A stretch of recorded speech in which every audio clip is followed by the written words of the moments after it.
Hello, YouTube. Welcome to the Stratosphere Lounge. I'm your host, Bill Whittle. It is 29th of August, practically September 2024. Good Lord.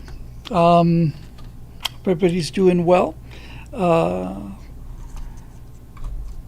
think I heard that Kamala Harris is going to finally get her long desired dream to go ahead and build that border wall that she's been supporting so hard from the very first day. I just don't know if. Yes, that's Steve Whoopshirt. Oh, thanks.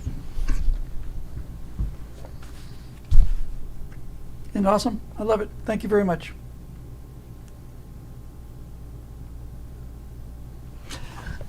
I am a cat person, hornet person too. Anyway, thank you very much for that. So she's going to get her wall. If only she could be elected to government, she'd start building that thing right away. I'm not entirely sure that this is a good idea. Mind you, I'm very happy to see it. I just don't know if it's a good look for her. If I should bring Bean in. I really should bring in Bean. You need to see Bean. He's a good boy. So she's basically taken the Trump campaign and is trying to ride it to victories. Trump has put out an ad where Harris is debating herself. I just don't know if this is a good idea for her. I think it's a great idea for us. Makes me happy. But for her, she's obviously trying to pick up votes in the middle. And it just seems to me if Donald Trump were to come out and say, if re-elected, I will immediately institute an absolutely unqualified assault weapons ban and begin immediate legislation for single-payer government-run health care in order to pick up the liberals or the middle, I don't think that would do him more good than harm, frankly. You know what I mean? You know what I mean, Vern? It just seems like a desperation ploy to me, and without question what it is, if nothing else, we're going to find out whether it's successful or not soon enough, but if nothing else, it is yet another indication that nobody wants to buy what these people are selling. Nobody wants to buy it. So, I don't know, man. I just don't want to be part of a team that's selling something we don't want to buy. Hey, look at that. I just checked the election betting odds. As I mentioned in the Beating Harris video, Trump was up by 58 points over Biden the day before it dropped out. 58 points. Then Harris took an 11-point lead, and I'm checking it right now, and currently Harris is in the lead with 49%, and Trump is in second place with 48.9%. He's a tenth of a point below her. Her 12-point mass formation delusion has essentially evaporated, and I expect it's going to keep going that way. I've got a right angle that's a day late that is basically talking about the RFK endorsement. It's the mother of endorsements. A lot of times somebody will just basically say, "Hey, I endorse Donald Trump," but RFK came out there and saw pictures. I don't think they were photoshopped of him with the MAGA hat, and then there's this initiative I saw like a day or two later. This kind of a coalition, America First coalition. This is brilliant, man. This is exactly what you want to do. You want to, as I mentioned in that polls video on Harris, you want to sway that tide that pulls that 40% of the middle right in this direction, and people like the sound of that. People really do. They like the sound of like, oh yeah, the Republicans and the centrists are going to form a coalition. It's like, oh, I want to be part of that. It's I don't know. I'm feeling really good about it. And sometimes it's like you can, and Tulsi Gabbard obviously, and Tulsi Gabbard put an end to Kamala Harris in 2 minutes. It was the most brutal evisceration I've ever seen back in 2019 for the 2020 election, when Tulsi Gabbard just basically said, Kamala Harris is put 1,500 people away for marijuana use while she's laughing while she's smoking marijuana, and kept people past their prison sentences, and it was over, man. It was just like it was watching I don't know, it was like watching a tactical nuclear device go off. I've never seen anybody. It was just over. And Harris is doing the typical no, that's not true. She didn't even have any enthusiasm for it because she knew it was right. I'll tell you though, the thing about it is, sometimes you get all these things to analyze, and all of everybody's playing the cards and reading the tea leaves and all the rest of it. But sometimes it's more simple than that. I didn't see any of the Democratic convention, saw very little of the Republican convention, but when I saw Harris and her husband and Waltz and his wife with their arms up in the air, this is the traditional end of the convention pose. I just looked at those two and he said, they just don't look like winners to me. This just looks like Dukakis to me in Mondale. There's nothing, I didn't particularly feel that about Biden either, but it's just like, it doesn't look, I just don't trust it. I have heard from some reliable sources in a couple different places that Harris got so nervous about doing a big fundraiser that she had to rehearse it. She had to, sort of role play it. This is a fundraiser dinner, as I recall, among supporters, and she was too nervous to really go into that without any practice.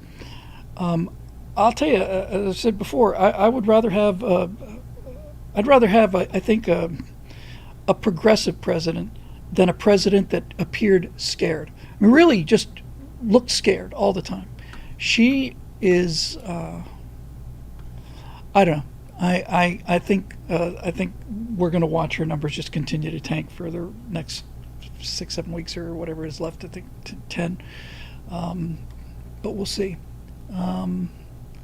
Let's see. I'm trying to read what some of the comments are here. I wish I was optimistic like Bill. It's like as the waves. I don't think TR could win last time, and even less hopeful this time. There are too many unaware people on both sides. I'll tell you one thing. I think Trump's odds are much better this time than they were last time. The damage that's been done by the Biden presidency. I mean, people come out to vote against people, so people came out to vote against Trump, but nobody had anything to compare Trump, to. And I'll tell you who really, I'm like consistently seeing this. I'm not just seeing this in one or two places. This is why I have that's why I don't spend a lot of time watching political. In fact, I don't spend any time watching political commentators because it's not telling me anything I don't know. But I'm watching a lot of different programs, and I am seeing pretty much universal support for Trump among a lot of black voters on the street. Just really, really looks like a major shift. So I guess we'll find out. But right now, I'm feeling a lot better than I did 2 weeks ago when I saw this madness and full headlong rush to complete insanity. Hey, there's a super chat from Lapco for $1.23. Thank you very much. I'll appreciate it. So anyway, yeah, and you have to ask yourself, if the United States can forget about domestically, but internationally, can the United States have any credibility left at all if there were two successive administrations of mindless idiots, of people who aren't cogent? How many of those can you take? I don't know. I got a good feeling about it. I get the feeling I'm going to get a better feeling about it every week between now and the election. So we will see. Yes, might as well just have to keep these glasses on all night now. A cool name. Vector Death says, who's president right now, Obama or Hillary? I don't know. I don't know who's president right now. I don't think it's Joe Biden anymore. I suspect Obama's doing most of the string pulling, and nobody's seen Joe Biden since the nomination was rather undemocratically handed off to the successor. They could have basically had a convention where they voted on it. That's what they used to do at conventions. You used to go in and vote on who you wanted to be the candidate. That's what the convention was for. It wasn't a 4-day speechathon, where people are measuring their relative clout by what day on the convention they're speaking and at what time. How many speeches can you pack into 3.5, 4 days? Conventions used to be where they would nominate the nominee, and sometimes they would vote for hours and hours and hours and hours. And I don't know what the record is, but I know that sometimes they go 15, 20 rounds of voting without getting a clear majority. So I don't know. But she doesn't look like a winner to me, and she didn't get a single vote. So I don't know. I just thought I'd open up with that. I don't know if I have much else really to say about the current political situation,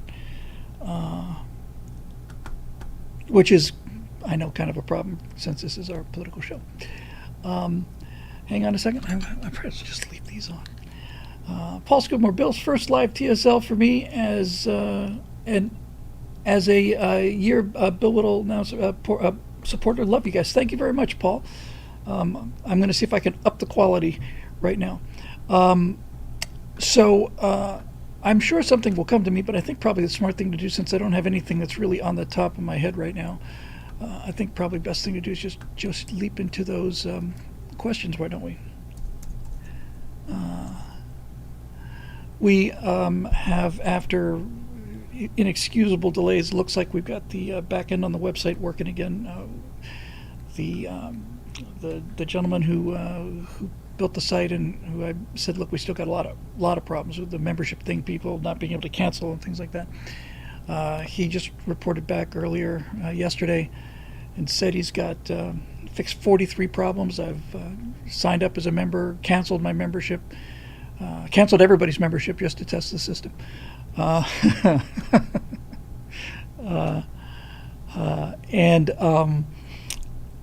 And it seems to be working. So we got some cosmetic things to fix, but that back end had to be, was just, it's a nightmare. Hey, look at this from Miscellaneous. Hey, this is my first TSL for me as well, after I found you from the What We Saw series on Daily Wire Press. Well, thank you. It's good to be here. Good to have you here, Miscellaneous. Thank you for saying so. Let us do this. Let's log ourselves in here, and then we'll go to the forum. One of the things I'm going to get a chance to do, we get this front end sorted out. I still got to set up Archive Island, where all the old stuff is, all the old forums and things like that. Member forum. Sweet. Also going to try and speed this up. It's a lot faster than the old site. Of course, that's not saying anything. The old site had, I think, an 8-second page wait. I'm not exaggerating. It's just, eighth of a second. I'm sorry, 80% of a second, 0.8 of a second is still pretty long time. Kobo Bunny says, hey, Bill, do you mind if I send you a song I wrote? It's about Trump. Send away, Kobo. If you want to put it in the comments, you can. And if you want to send it to info@billwhittle.com, it'll get to me one way or another. Marusha Dark, thank you much for collating and curating tonight's question session here. So let's just leap into this and turn it over to the Peanut Gallery. I can barely remember the Peanut Gallery. Howdy Doody was a little before my time, but just barely remember it. Okay, let's see what we got here. We got a Roadrunner. We got a Marusha Dark. We got an Ian Nolan. We got a Road Rider. We got a Marusha Dark. We got a Road Runner. We got an Eric Blake. Yeah, I think we can do all of those. Call it a good night's work. I still, I just, before we get into this, we just pop this question out there. I'm been toying with this. I don't mean to be teasing it, because I don't want to commit yet again to something that's giving me problem to actually do. But I'm just wondering, in terms of people who aren't members, if they were to become members, I'm curious to know what people think about this, doing a morning show on the news topics thing. If I do it, I'll call it Hot Mic. I know it'd be the best thing I could do. I also know it's a tough commitment to keep. I mean, I did it for 3 months for the Call In on Grant Stinchfield show, and then another 3 months for Hot Mike. I will say if I do it, I'm definitely going to call the show Hot Mike because I love the Hot Mike jokes. But I'm just curious to know if there's anybody out there who's not a member, whether daily content would be something that might, just to look at the top story of the day based on Google search results, or the top internet story, but probably the top political story based on what's trending on Google. Whether that would be something that might convince you to sign up. Will Hot Mike ever show up on the show? No. Well, I expect. Here's the thing, Hornet Works. Hot Mike is expected to show up on the show every day. That's what was so frustrating about doing the Hot Mike show. I was basically just sitting in for the guy, and I expected him to be in every day. But you know how it is when you're an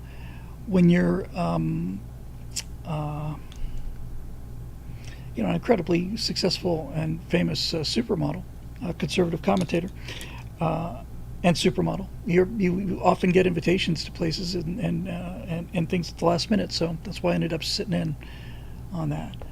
So the NRA TV guys don't have the rights to the Hot Mike title? No, I think there's probably 200 shows out there called Hot Mike. So if they don't like it, they can come after me. Might use AI to create an image of Hot Mike. Funny you should mention that, Bone Canoe, because that was one of the first things that came to mind. I think I might actually do a little animated movie of a Mike on fire. So there, hello Charlottesville. This greetings back from Los Angeles. John Eden doesn't call it stuck Mike, or open Mike, or stuck Mike. Is it called is it a heterodyne, or when you have two mics on the same frequency and they blast each other out? Thank you. Some very nice words about Empire of Terror. I should call my show Overdue Bill. That's a classic. Roadrunner. That's rather good.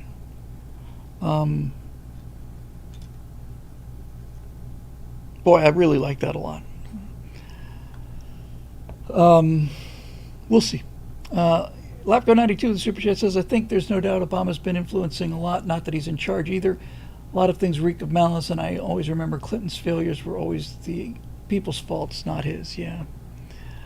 I don't know. And there's always the possibility, although it's certainly more work, and I should immediately just bounce off of this before I talk myself into doing something. But there's also, the fun idea of,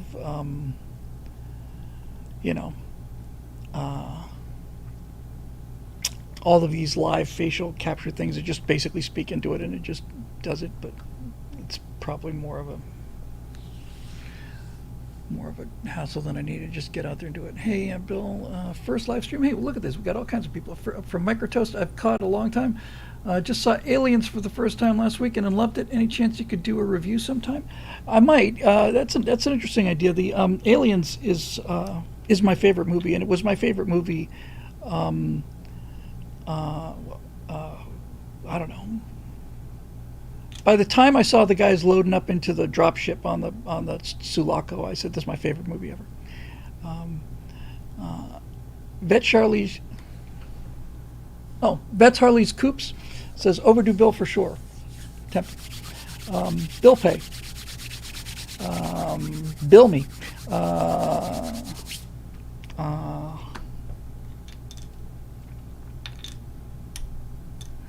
Overdue bill is kind of fun. Anyway, pay the bill. I don't know if I'll call the show that, Eric, but honest to God, I'm going to use that in a fundraiser. Eric, I got to tell you, Eric is a font of genuinely original stuff. Eric came up with Major Matt Mason, came up with a title that I actually pitched for an Empire of Terror called Blood Red.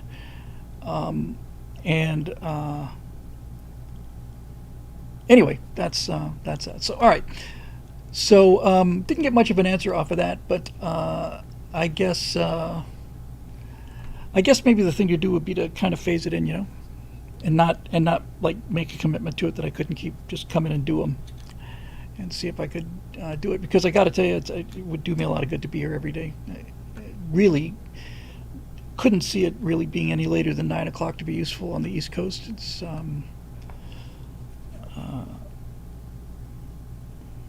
I will have to give this some more thought. But anyway, any chance of a minute-long scripted content video?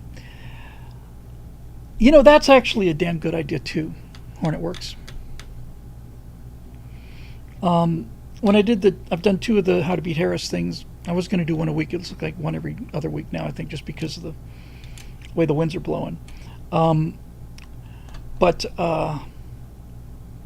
for both of those, I ended up having to write them. And the second one, the first one looked like I was reading off a teleprompter. It wasn't good. The second one, I just did bullet point notes, so it felt a lot more spontaneous. But my point is, it was pretty, not only easy, it was kind of necessary to write them. The idea of like a minute or 2 minute long written thing, I somehow like that better than doing just I like that a lot better than just kind of. You think about that. That's a very interesting suggestion. Okay, here we go. Back to the questions. Not you. And what we'll do is we will take you. No, not you. You can go away. Here we go. And you come over here. All right, now we got it. Now we're golden.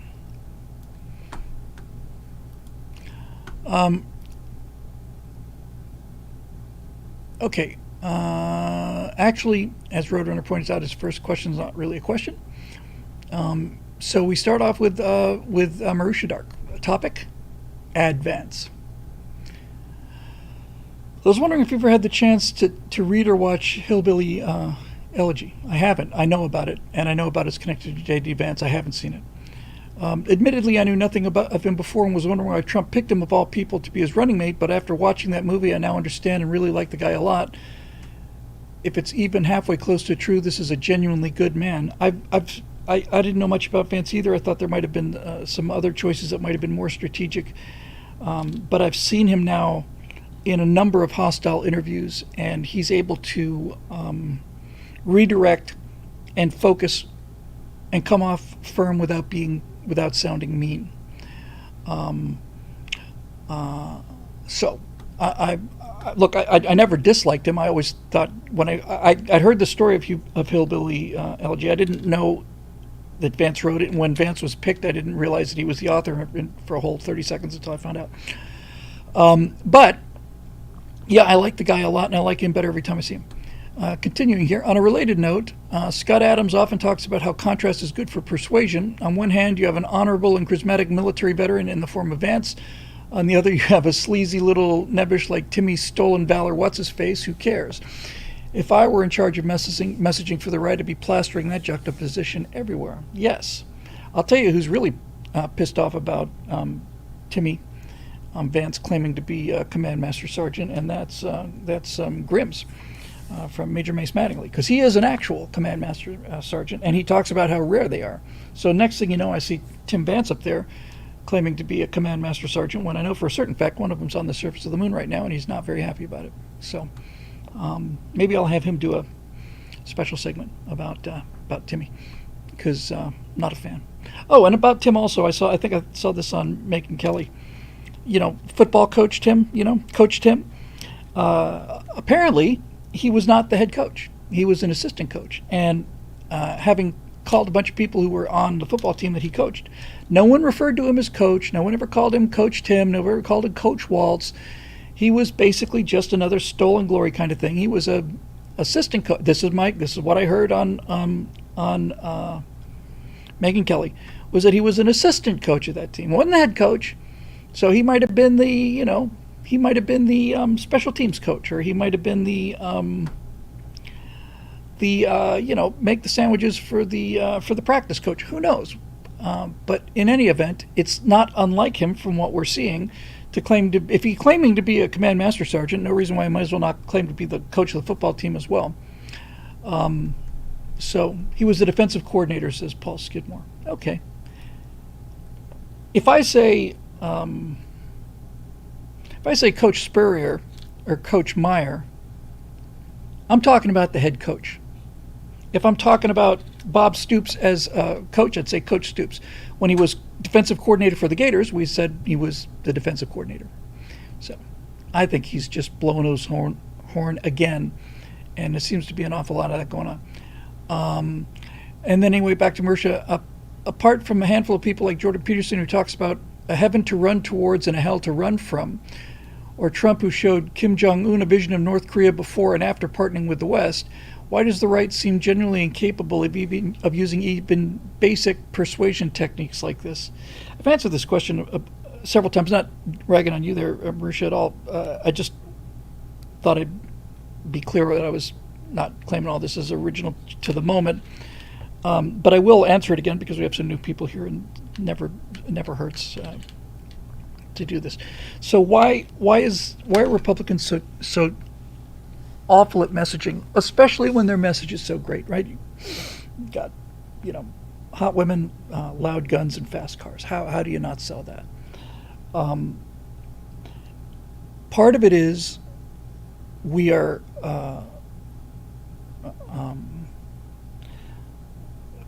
it's not in our character.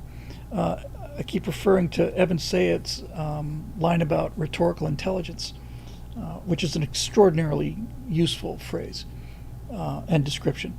He says the left isn't good at anything. The only thing they're good at is rhetorical intelligence. And I keep reminding, in fact, I'm going to make a note of it right now before I forget, because I've got Evan Sayed doing this routine of his. It's a stand-up routine, but he's doing it in private. We were in Hawaii, and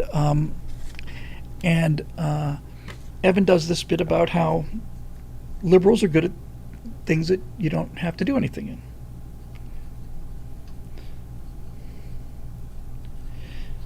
He says the people who don't do anything. He says journalists are people who go out and talk to people who do things, and then come home and tell the people that do things what the people who do things did. And people who make movies are not anybody that does anything. Movies are people who do things, or something for people who do things to go and do and watch other people pretending to do things so that they have some time off from doing things. That kind of thing. It's really bloody marvelous.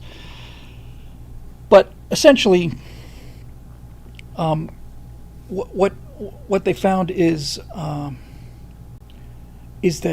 if you ask children, for example, if you ask young children to lie intentionally, you'll find that some of them are very, very good liars, and some of them are terrible liars, and that the essence of acting on a lot of levels, even really early on, is a sort of a willingness to be untrue and sort of almost to practice the art of deceiving people. I have no problem with actors. I wish they'd keep their political opinions to themselves because they don't have much to add to the conversation.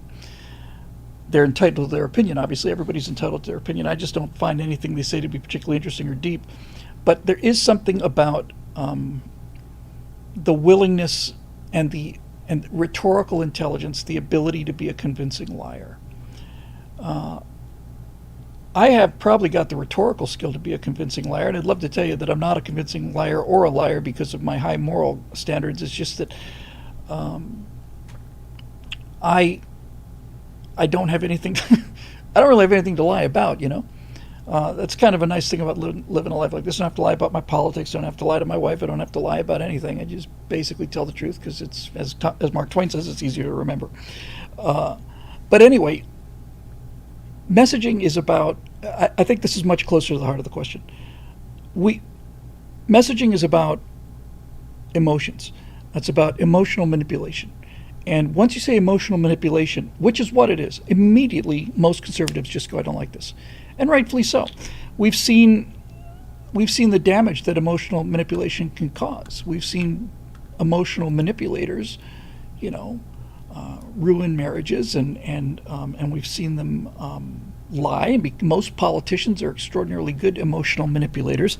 When we talk about manipulating emotions to achieve a result, we tend to want to bounce off of that because it's something unclean about it. I kind of agree with that aspect of it, but that is throwing the baby out with the bathwater. Hang on a second, let me just grab the super chat before I forget. From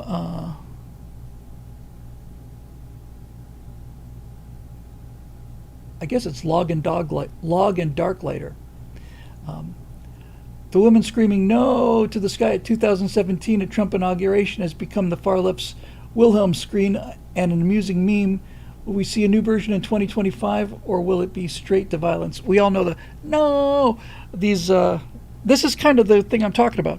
So you've seen these women and these leftists, and is it really sad how much overlap there is between those two expressions, those two adjectives. But they go out, and since they can't do anything about Trump being elected, like entire battalions of them will go out into the forest and they'll start smashing things, or well, then we'll start smashing trees because that'd be killing the earth. But they'll start banging their fists against the ground, and they'll scream at the top of their lungs. And this is what they consider to be like legitimate protests. This is like we're going to unleash the primal fury of the uncontrolled emotions. But this is kind of where I'm going with the whole answer to the question about why we're so bad at this.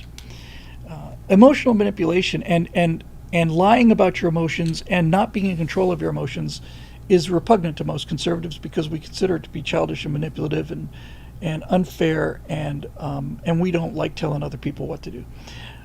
Generally, we just want to be left alone, and that means I'm as good as my word, you're as good as your word. If it turns out that you've broken your word, congratulations, you've gotten a short-term gain, but that's the end of this business or friendship, and liars and cheaters succeed in the short term and they fail in the long term, and the long term is where the real rewards are. So we don't like doing it, and it feels kind of dirty to us, and we're not good at it either.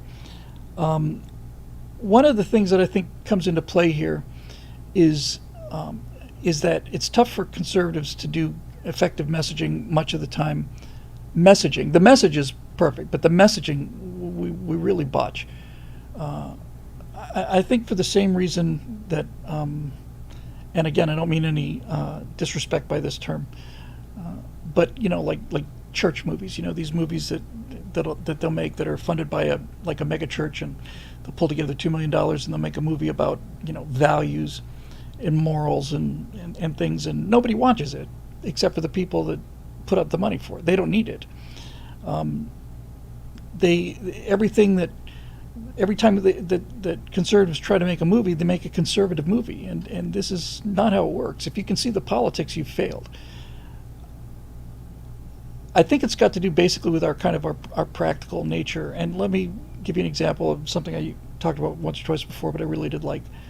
So I got invited to go see the Michael Jackson Cirque du Soleil show in Vegas many years ago, 10 years ago now, I think. And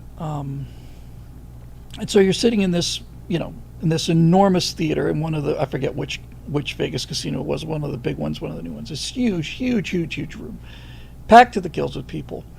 And you look up and this cloud starts floating in, and there's like these creatures on the cloud and all the rest of the stuff, but you get the idea. So it's Cirque du Soleil kind of stuff. And then there was a part of the show where they blacked the room out and these spotlights came on, and on each aisle of the room, each aisle there were 4 Michael Jackson impersonators. They're all perfect, same size, exact same outfit, everything. I think they were in their, a Smooth Criminal outfit or something like that.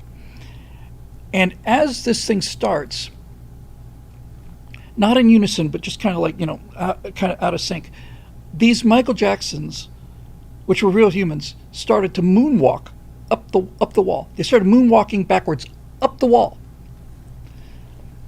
Oh, it was pretty impressive. And this is where I realized the problem with conservatives, because the second I saw him moonwalking up the wall, and I'm in show business, So I looked at it and went, oh, that's awesome. And then immediately I went, all right, how are they doing this? Okay, so there's clearly, because I know people can't moonwalk up walls. This is the difference between me and progressives, you see. Because it'd be nice if they could moonwalk up walls, and if it's nice and if it feels good, then he's walking up the walls. But no. So I'm looking at this and I'm thinking, okay, I can't really see the harness, but he's clearly got some kind of harness around his center of gravity, which is around his hips.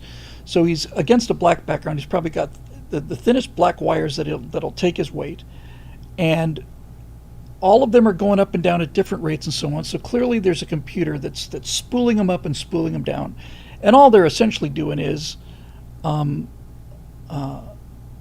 just basically keeping their feet just barely touching the side of the wall. Nothing to it. It's just a computer that's cranking them up and cranking them down. And that's when I realized, see, this is the problem with conservatives. And the turn of phrase that I came up with is, we have to learn how to not see the wires. I actually think this is a rather good analogy. When you look at the world and you see something unbelievable, but wonderful, progressives will believe it. Conservatives will not. They want to know how the illusion is pulled off. And the problem with conservatives is we go into shows like this and we're so busy trying to figure out how it's done that we don't ever sit back and just enjoy the fact that it's awesome. As I said, sometimes my job is how to teach conservatives how to not see the wires. And I feel like this is a good example of kind of our emotional outlook of Republicans and conservatives. We know that having Michael Jackson's moonwalking up a wall is a lie. It's a powerful visual image, and it's tremendous entertainment. It was just breathtaking. People just started spontaneously applauding.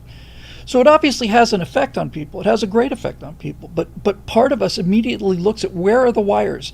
How is this that's the word I'm looking for. How is this deception being accomplished? And I think we look at emotional messaging as a form of deception, which is antithesis of true.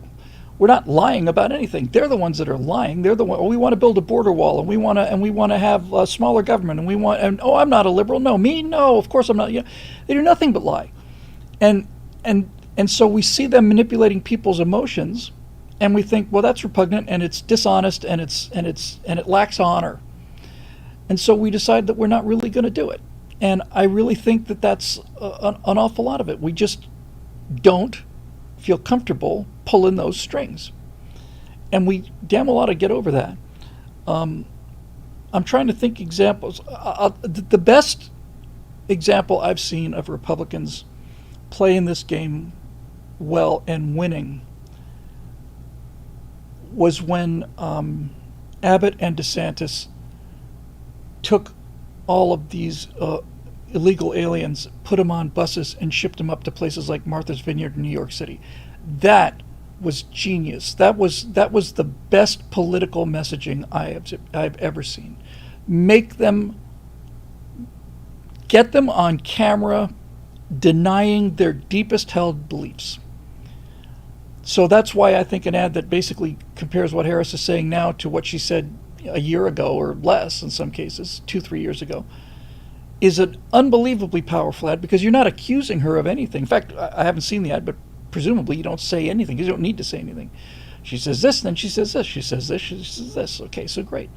So it's like, this tells moderates that she'll say whatever she needs to say to get elected. And it also demoralizes her liberal base, because, like I said, if Trump came out and said, hey, I'm going to support a unilateral so-called assault weapons ban on my first day in office, I'm going to sign an executive order making them illegal, he'd lose a fair amount of support. So when she talks about, I'm going to build a wall, I don't think there's a single voter in the world who thinks, oh, well, I guess she's going to build a wall.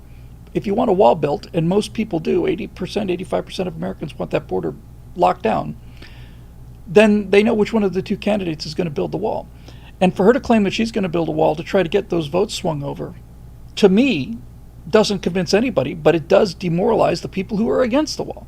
Because I heard her in many interviews talking about the wall was a vanity project of Donald Trump, and the wall can't possibly help keep dangerous gangs out of America, and the rest of this drivel on The View, and everybody's applauding her, enthusiastically applauding her, and it's like, you want to go back on everything? That's fine. People already know you're a marshmallow, and keep it up. I think I heard Mark Dice say what next thing she's going to do is be talking about how she wants to make America great again, and I say go for it. Aesop's Retreat gets in there with a little stiletto. She says she's having a hard enough time building walls. Get it? Hooray! Yeah, that's right. AKA Woody Fool says she called it a medieval vanity project.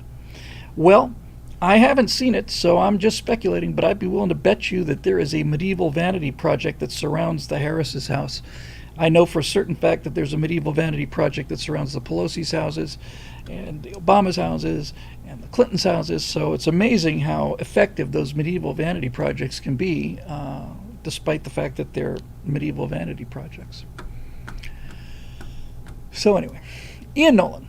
Bill, heard this one recently, thought you'd appreciate. Hard times create strong slabs create hard times.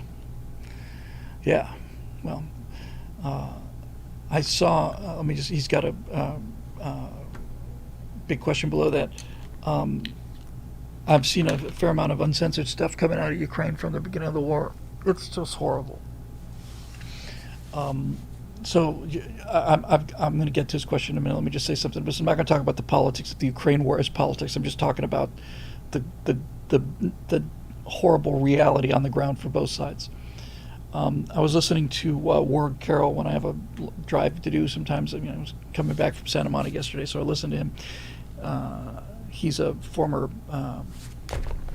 F-14 driver, and he's got a podcast. He's a really smart guy. And he was talking with a guy who was an Air Force refueling tanker pilot. I think his call sign was Sluggo. I'm not sure about that.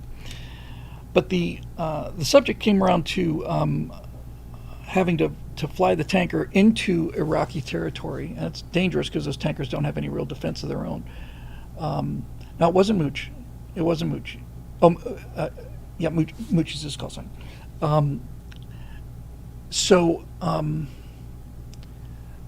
They were talking about it, and there was a pilot who had been shot down, and all I remember was his call sign was named Boots. So they went in on a rescue mission. They had to tank up helicopters, had to do all kinds of things. All these guys are circling above the thing. They get him out. I don't think they got his backseater out, but they got him out. And then he met him later, And what they were talking about was, he said, that's the contract. And I said, yes, I know exactly what he means. He went on to elaborate, but the contract is very clear, and I'm sure most Western nations fancy themselves bound by this contract, but I don't know for a fact of another military that's actually got this as an ironclad contract besides the United States. And the contract is this: we're going to ask you to fly your young ass into combat there and risk getting shot down and risk getting killed for your country. And in exchange for that, if you do get shot down, or if you do get gunned down or whatever, we will come and get you. Even if you're not still alive, we're going to come and get you. We're coming for you. I'm not in the military, and I've never served in the military. I do talk to a lot of military people, and I do read nothing but military history. So I have zero first-hand knowledge of this and extensive second-hand knowledge of this. But I don't believe there is anything that is more conducive to morale and fighting spirit than that understanding. That understanding is an essential part of it is the essential part of an all-volunteer military and the essential part of this nation, as I understand America to exist as a country. This idea that we do not have masses of soldiers that we just push into the meat grinder and they can just stay out there and rot. We'll just send some more guys in after them. The idea that every one of our military personnel are invaluable, and we will spend whatever blood and treasure is necessary to go and get them out of there again. I love it. This subject came up tangentially when the Titan submarine imploded and they launched this enormous rescue effort, which, in retrospect, we knew the instant that it happened that they were dead. But there was still some possibility, or at least some people believed there was a possibility. People say, "Oh, we're wasting all this money and resources," and I said, "No, this is what civilization is about. This is what an advanced society is about. We will spend. Let's go back to the military. We will spend. We'll send 100 guys after a guy, and if all 100 of those people get killed, then it's still worth it. That's the contract." And I didn't have time to put it in to the Dick Rutan memorial. I wanted to very, very, very much, and looking back on it, I actually regret that I didn't. But one of the most remarkable stories about Dick Rutan, true stories about Dick Rutan, was that he was flying a Misty mission, fast forward air controller mission, and somebody got shot down, and the guy ejected, and he had his handheld radio. And they tried to send helicopters in after him, but the area was just too hot, and the helicopters were getting shot to hell. And finally, they decided back at the base, wherever the base is, they decided to pull the plug. And they said Dick was directly over, hovering, orbiting over the location. That handheld radio's got very short range. So they said to Dick, "Dick, you need to convey to this guy that we're going to call off the rescue attempt." And Dick Rutan said, "I'm not telling him any such thing." I said, "What do you mean? That's a direct order." He says, "I'm not doing it. I'm not doing it." This was like, it's direct insubordination. This is a court-martial offense, really, when you think of that. And they said, "Well, you have to." And Dick said, in real time, just off the top of his head, said, "I'll tell you what. You get the general who made this decision on the mic right now. You get him on the mic right now. Find out where he is. Get him on the phone. Get him on the mic. I want to talk to him. I want to know what words I have to tell this guy. I want to know what I have to say to this guy to tell him that this contract that we have with our government is null and void. I want to know what to say. I haven't got the faintest idea. Tell me what I'm supposed to tell this guy." And he made that much of a fuss of it, and basically just insisted that whoever made the decision tell him what he needs to say to this pilot down there, and in order to tell him that, no, we changed our mind. It's too difficult. We're not coming after you. He made enough of a stink that they reversed their decision. They sent in another helicopter and some support aircraft, I guess. And they put a parajumper on there, and they lowered him into the canopy, and they found the pilot and started getting the guy roped up, and the helicopter is just taking so many rounds, and the guy's underneath this thing, the PJ, the rescue guy, the parajumper, and he's looking up and he's waving him away, and everybody, after it was over, people said, "That was the most heroic thing I've ever seen, waving us away like that, so that get us out of danger." He said, "I wasn't waving you away to get you out of danger. I was waving you away because I was convinced that your helicopter was going to get shot down and land right on top of me." Anyway, they got the pilot out, and that's what the guy was talking about with Ward. And this brings me back to what I was saying a minute ago here, the strong slabs and so on.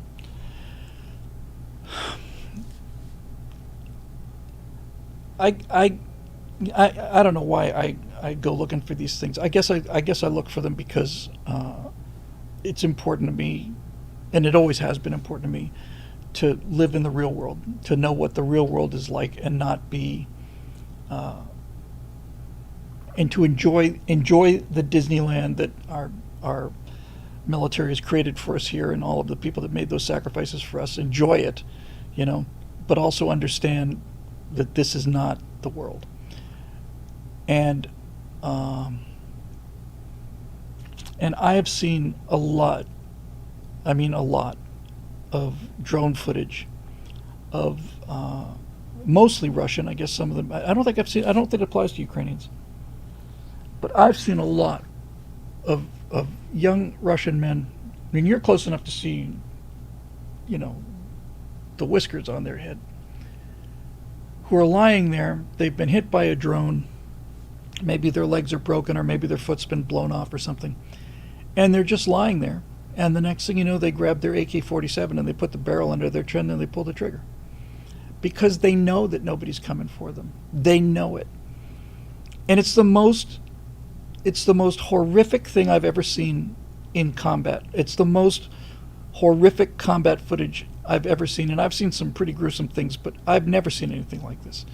And I've never seen anything that was so moving and so unspeakably sad as these Russian soldiers who were wounded on the battlefield, and it's not that they didn't have the will to hang on, it's just that they understood that no one was coming for them. No one. They're going to lie there and they're just going to bleed out and they're going to be in tremendous pain. And so they just either shoot themselves under the chin with their AK, or they'll take a grenade, and I've seen this too, and they'll just pop the pin on a grenade and they'll just clutch it, and boom. Now, the Japanese did this in Iwo Jima and Okinawa, mass suicides and so on, but that was a kind of a redemption for them based on their kind of warped ideology. That for them was saving face, was saving the honor of their family. You get the general idea with the Japanese. That was an act of desperation, but there was some sense of there was a purpose to it. This is just plain appalling. It's just appalling. And I don't know. I don't know how. I mean, I know how people get conscripted into this situation because my wife is Russian, and I know what happens to these people. And well before the war, well before the war, she was telling me about a lot of young men that she'd grown up with that were schoolmates of hers or whatever, young men, and they'd go to the army for 2 years or whatever, and when they came back, and this is at peacetime, they were not the same. The brutality and the hazing and all of it, it's just, it's inhuman. And watching these guys, and that's another thing about drone warfare too, I mean, I don't watch this all the time. It's not like I'm obsessed by this and this is all I do. I just check in on it every now and then because I want to know what's going on in the world. And this entire thing about drone warfare it's actually very retro in a way, because for most of, let's say since World War I, most of the time, and most of the killing in World War I was done, you didn't see the person on the other end of it. It was usually artillery or machine gun fire at a distance, so, but mostly it was artillery in World War I. World War II, the ranges were pretty long too. But now it's like, it's almost like this technology has taken us back to the days of like hand-to-hand combat. And what I mean by that is you're looking these guys in the face, you're looking right in the face. For the first part of the Ukraine war, they were dropping grenades and homemade bombs on these guys from altitude. And they still do a lot of that. But what I've noticed in the last 6-7 months or so is that they're no longer dropping the bombs on these guys. They're flying the drones into them. It's a precision guided hand grenade. And I've seen guys running around trees being followed by these drones, and the drone's not in any hurry. And then when you see the footage from the drones, you just see a guy running away looking over his shoulder, and the next thing you know, you see an orange flash on the frame, and then that's the end of that guy, who I can pretty much assure you didn't want to be there. And it's heartbreaking. It's heartbreaking. These are not like SS guys, These guys, in the initial days of the invasion, they weren't even told where they were going. I don't believe I've ever heard of that ever in the history of war. I don't think Xerxes lied to his men about where he was going. They may not have liked it. They may have been an army of slaves, but I don't think they were ever told, hey, we're just going on training maneuvers, and next thing you know, they're facing, Spartans. So, anyway, Kurt Schlichter wrote an article, who I like very much. I really, really like him. I don't know him super well, but I've had a chance to talk to him several times.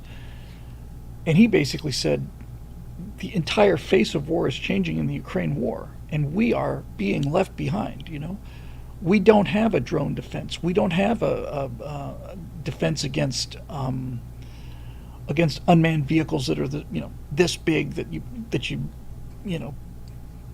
put on tons of explosives and just zoom it into a surface combatant ship.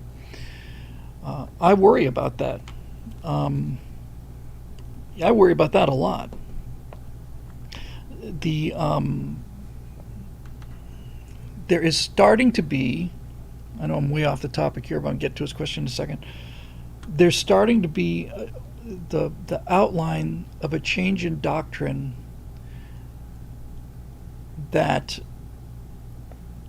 is not only leading us away from manned aircraft towards unmanned aerial combat vehicles, but it's starting to look almost like we're getting away from the entire concept of a fighter plane. We have something operational now called Rapid Dragon, and Rapid Dragon is a multiple missile launcher that comes out of the back of a C-130, I guess, or a C-17. And the thing just hangs on a parachute, and these missiles, 24 missiles or 40 or something like that, just come off of this pallet. When you start to have missiles that have ranges like the, not yet in service, but the projected AIM-260, where you've got a pushing 200-mile range, it's not so much that you need an agile platform to launch it from. You just dump them and go. You don't even need to get close to them. The missile does all the work. So it's great to have the world's most powerful military, as long as you're on the correct side of the latest revolution in military affairs. And this, without question, this drone war in Ukraine is a revolution in military affairs. When you have a weapon that costs a couple $100, taking out a $10 million main battle tank, then you've got you've got some serious splaining to do. Anyway, sorry for that little side here. Back to Ian Nolan's question. RFK Jr.'s campaign suspension speech was among the best I've ever seen. That's just exactly the right angle I'm working on now to finish that up tonight. And shortly thereafter, Tulsi also joined in. Seems like we're assembling an amazing coalition that isn't even about party platforms anymore. Amen, yes. But about the corruption between Washington, Blob, the Democratic Party, the media, etc. And chuck in the Republicans as well. If it were me doing this messaging, I wouldn't say this is about us versus the media, the deep state, the inside the Beltway, and the Democrats. It'd be the media, the deep state, the inside the Beltway Democrats and Republicans who think that the American people work for them. We like to think that Republicans are for small government. We're certainly for smaller government, but that's not the same thing. This entire Trump phenomenon is not a political phenomenon. It is a popular mass movement against the elites. It's the people versus the elites. It's not Republicans versus Democrats. Republicans tend to be much more populist and individualist. Democrats tend to be much more authoritarian and collectivist and state-oriented. So that's generally how they break. But people will vote for labels, and I think if you can destroy the labels, then that's nothing but good for us. If you make it about the people versus an out-of-control government, I am fine with that. And in fact, I couldn't ask for more. So yeah, I think this is a really big deal. And I think that, as we mentioned on the right angle that's going up tonight,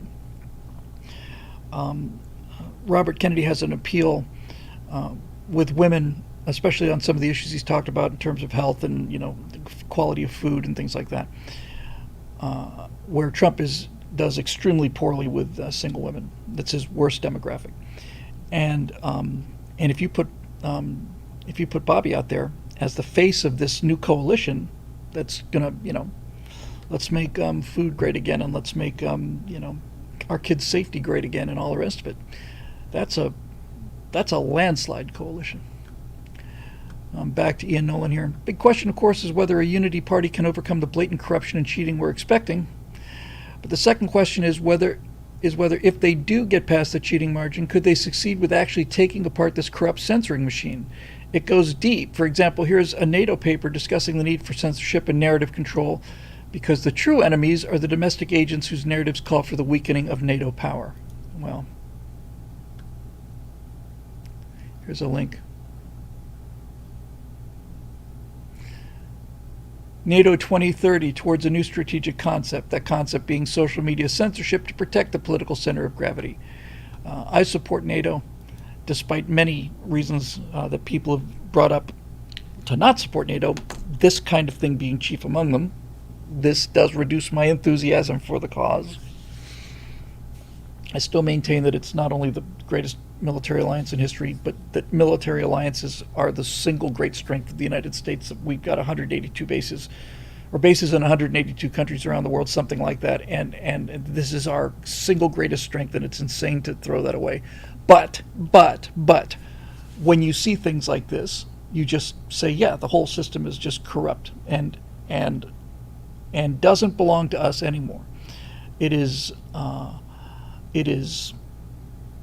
a self-perpetuating oligarchy, and you're either inside the machine or you're outside the machine. And it's time to put a stop to that machine and deconstruct it, and then rebuild it with human players and not reptiles and robots. And the way you protect those institutions in the future is how you protected them in the past, and that is you've got to turn them over constantly. You know, anytime you're a lifetime of anything, you're fossilized. Now, most occupations, I'm kind of playing with this in my head. Most occupations, yeah, term limits, says Roadrunner, not just term limits for politicians, but term limits for the immortal bureaucracy. They're the ones who are that's the deep state of the bureaucrats. You got to turn them over, and it's the same thing with farming, right? You just have to let the field go lay fallow. You can't just keep farming the same stuff. You can't put beans on top of beans, right? And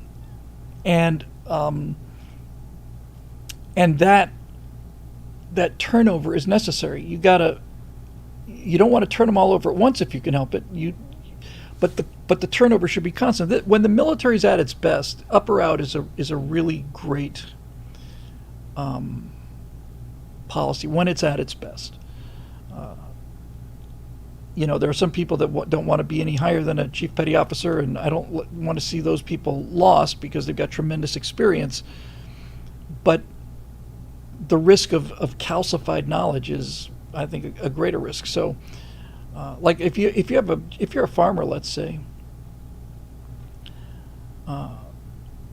you can insist on farming the way your grandpappy farmed, but if other farmers are coming up with new techniques, like now we have harvesters that are run on GPS and all of these technological advances that allow better farming.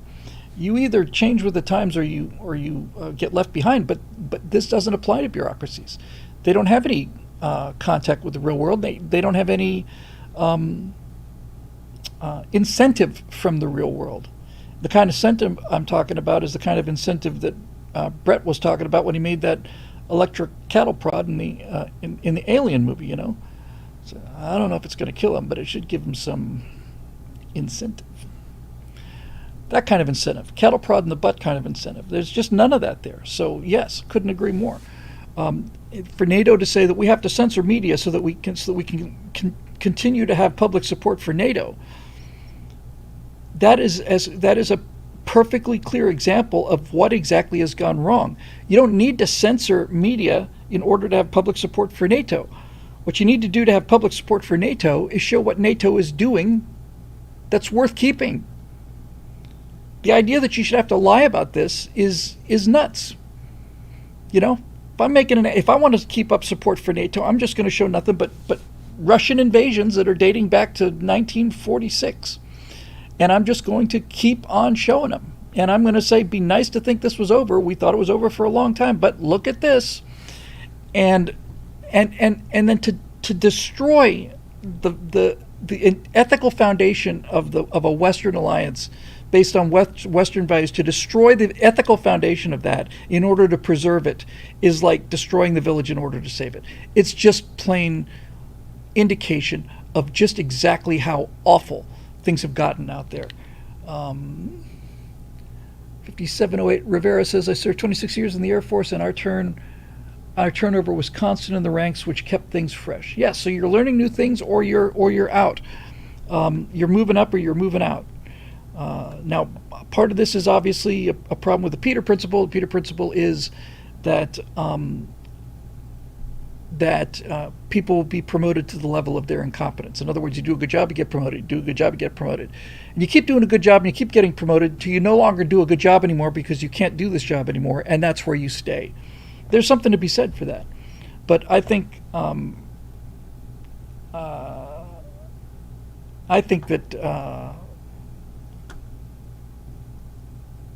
that it's worth it. Fiery Texas says, what's your best Air Force joke? The only one that comes to mind is Air Force, flare to land, squat to pee. So that's first and only one that comes to mind. I'm sure there's some others. Anyway, yeah, that's a hard thing to read. Thanks for showing that to me. It makes my day even more miserable. Okay, Road Rider, as opposed to Road Runner. See, they tell they're different because they're different words. Pre-question. Don't often get a pre-question, but we'll use this to warm up the machinery. In this target-rich environment, where is LA's street artist Sabo when we need him? I haven't seen Sabo in a long time. Or Sabo, because it's the same route as Sabbath. Sabbath round. I don't know where Sabo is. I haven't seen him in years. Sabo designed a t-shirt of ours. And I liked him. I talked to him many times. I thought he was a great guy. I thought he was extremely effective. Now that you mention it, I haven't seen Sabo in, my gosh, 3-4 years, I would say, something like that. Imagine how easy you'd have it with Kamala and Waltz, for that matter. Pick attach for those who aren't familiar with Sabo's snarky and less than legitimate methods. He's a street artist who's got rhetorical intelligence, and he's on our side. Here's some posters of some Sabo's work with a half a face of Zuckerman and the other half of Chuck Schumer, and it says Zuck Schumer.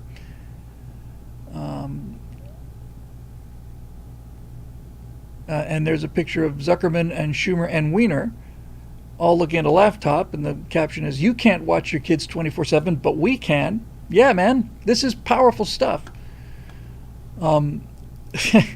I think by far my favorite Sabo artwork was it was 3 flying monkeys from The Wizard of Oz. I think it was 3. It was clearly the flying monkeys from The Wizard of Oz, and they held up a sign that said Hillary. And I just thought, man, you are there. You got me. Perfect. Okay, anyway, back to Road Rider. But I digress. Early yesterday, as in way early, Falcon 9 booster finally failed upon landing. It bent a back leg and fell off the ASOG barge, a shortfall of gravitas. Gotta love SpaceX humor. With over 200 successful and previously thought impossible booster landings already, this was bound to happen. The big question, how do you think SpaceX will investigate the problem and act? How would Boeing investigate and act? Hypothetical, but something definitely can be learned from understanding a SpaceX culture versus a Boeing culture on failure analysis. Well, my first reaction to this question would be, Lady Hawk says, it fell over, caught fire, and sank into the swamp. My first response to this would be that what they're doing is unbelievably difficult, and the fact that they've gone 200 flights without a failure is what you need to concentrate on. You know, it's like they should be failing every other time, or 1 out of 3 or something. But with that said, I'm sure they'll look at it and they'll try to figure out what the problem was. What is what's going on here?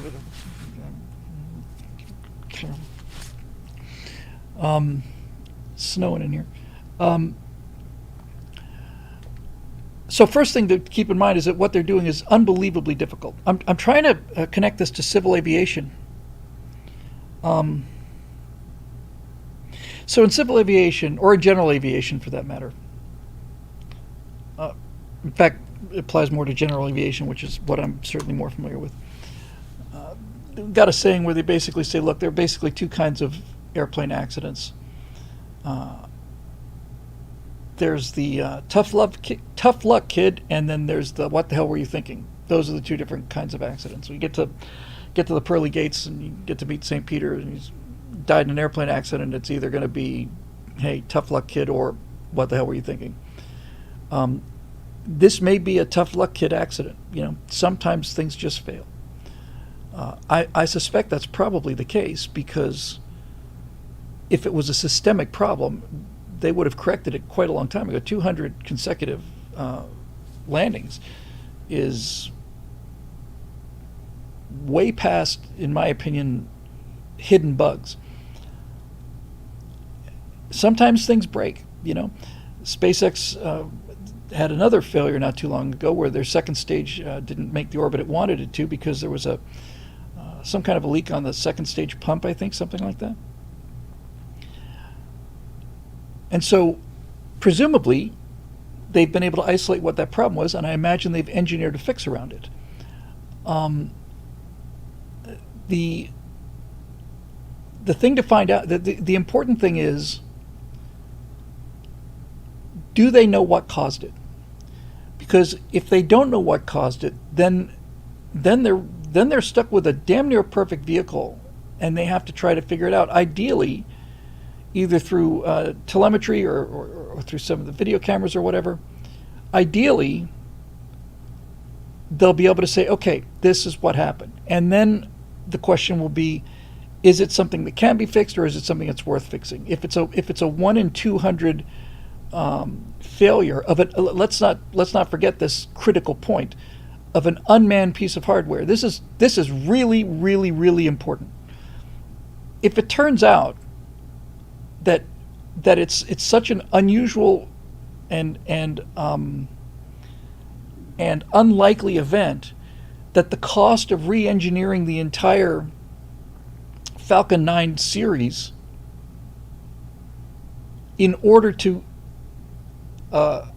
mitigate this once in 200 landing failures, and let's say the solution adds weight and money and time, if it's that kind of failure, and since, again, a big exclamation point here, since it is an unmanned piece of hardware, you may just be better saying, well, we're going to lose 1 out of 200. We were losing 1 out of 1. That was our record before SpaceX started, was we lost everything. Everything we sent up there, we lost. If it turns out that it's a fix, like some sort of weird software glitch or something, then presumably they could just fix it. It may have been something just as simple as an unexpected wave, or a problem with the recovery ship. Although I'm sure I would have heard of that by now if that were the case. And there's also something to be said. I don't know any details. If somebody wants to plug them into the comment section. The booster that failed the landing, does anybody know how many times it's flown? Because they were originally talking about, what was it, at least no more than 10 reusable missions, and some of them have flown 20 now. What I'm getting at is we don't know what the surface lifespan of these boosters is. We don't know. This may be the first case. It's the 23rd landing of that vehicle.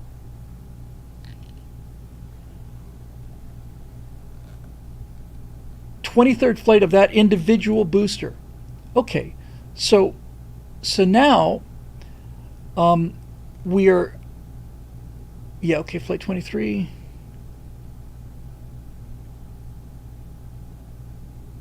Okay, so what's useful about this is this may be the first indication we have of what the actual expected lifespan of this is. Let's not forget, guys, that the stress on these vehicles is enormously higher than that on an airplane.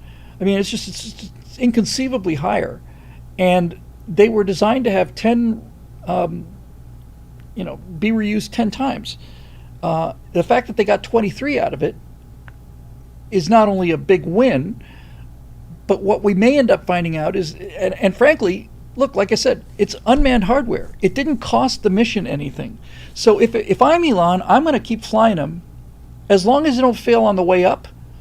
Then I'm going to keep flying them. And if it turns out that we start having, landing accidents after 23 flights or 28 flights or 19 flights or something, whatever, have enough failures as long as they're on the way down for you to be able to say, okay, it looks like 20 missions or 25 missions or whatever is the kind of the point at which the reliability falls off. But again, I still come back to, well, what do you do then? Retire them? As long as they're not failing on the way up, there's no reason to retire them. If the thing misses the landing because it's too old, but you got a successful flight, let me see if I can clarify what I'm trying to say. Let's say, for the sake of the argument, that you were to cap them all at 20 flights, right? Well, clearly, many of these boosters can do more than 20 flights. And as long as they don't lose the mission on the way up, then run them until they fail. Just fly them until they fail. That's what I think is going to be interesting about this is when these vehicles run out of service life, and that everything that moves eventually has an end to its service life. Brand new aircraft, fighter jets have a 8,000 hour or 6,000 hour total lifespan, or the new jets are, like, I think the new F-15s are rated at 10,000 hours or more, might even be 20, but still, nevertheless, there's a finite amount of hours you can put on those things. So when you find out what I think is going to be interesting is that if these things are starting to fail due to old age, will they all fail is the failure likely to be on the landing? Because if it is, use them until they break. There's no reason to retire a fleet at 20 missions or 25 missions if the failure rate goes to 50% at 30 missions. And as long as it's failing on the landing, then it's better to run them until they fail, right? Am I missing something here? It seems to make sense to me. Unless you don't like the optics, and unless there's a way you can, is there any part of a flown out booster that's salvageable? I know that 23 flights and then a failure is pretty impressive compared to the Starliner, which is one man flight and then a failure, 2 flights. I think the Starliner's flown 3 times, right? And 2 of the 3 missions have been failures. This one's a failure. And the one, was it the first time when they launched it, they didn't get to the space station? They got to orbit, but they didn't get into the orbit they wanted. Anyway, yeah, so hopefully that's that. Let's see, we got Marusha Dark, Brides of the States, Roadrunner, Eric Blake, and Diane Freeman snuck one in there. Great. Okay, let's see what we got here.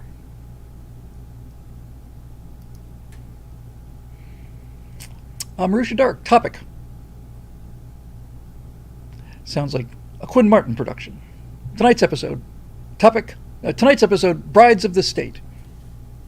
Anybody remember the fact that the Wild Wild West, every single episode was called the night of something, the night of the dagger, the night of the disappearing, cavalry, the night of this, the night of that. I always thought that was cool. Brides of the State. A recent article came out titled "The March of Kamala's Brides. Miserable young women are the Democrats' foot soldiers." Absolutely true. That is their single great voting bloc, is miserable young women. That is who they kowtow to, and that is who's responsible for 90% of the problems in our society right now, are single, miserable, white, rich, liberal women. That is, we have met the enemy, and they are Karen.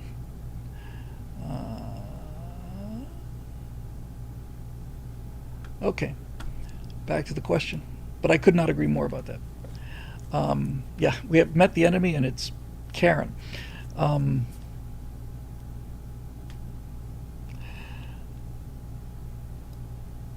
These are unmarried, childless women ages 20 to 45, known as the Brides of the State, or BOTS for short. God almighty, sometimes the Lord smiles on you when it comes to acronyms. It's argued that bots are more important demographic than race, as they support Democrats over Republicans by a factor of 3 to 1, whereas married women tend to split 50-50. Yes. I mentioned this earlier, where JFK Jr. might be able to make some inroads on the bots. The article then goes into a number of examples of how the Democratic party bribes them with welfare and appeals to their empathy, depression, and misery, converting that into anger and political action. Yes, precisely correct. Brides of the state.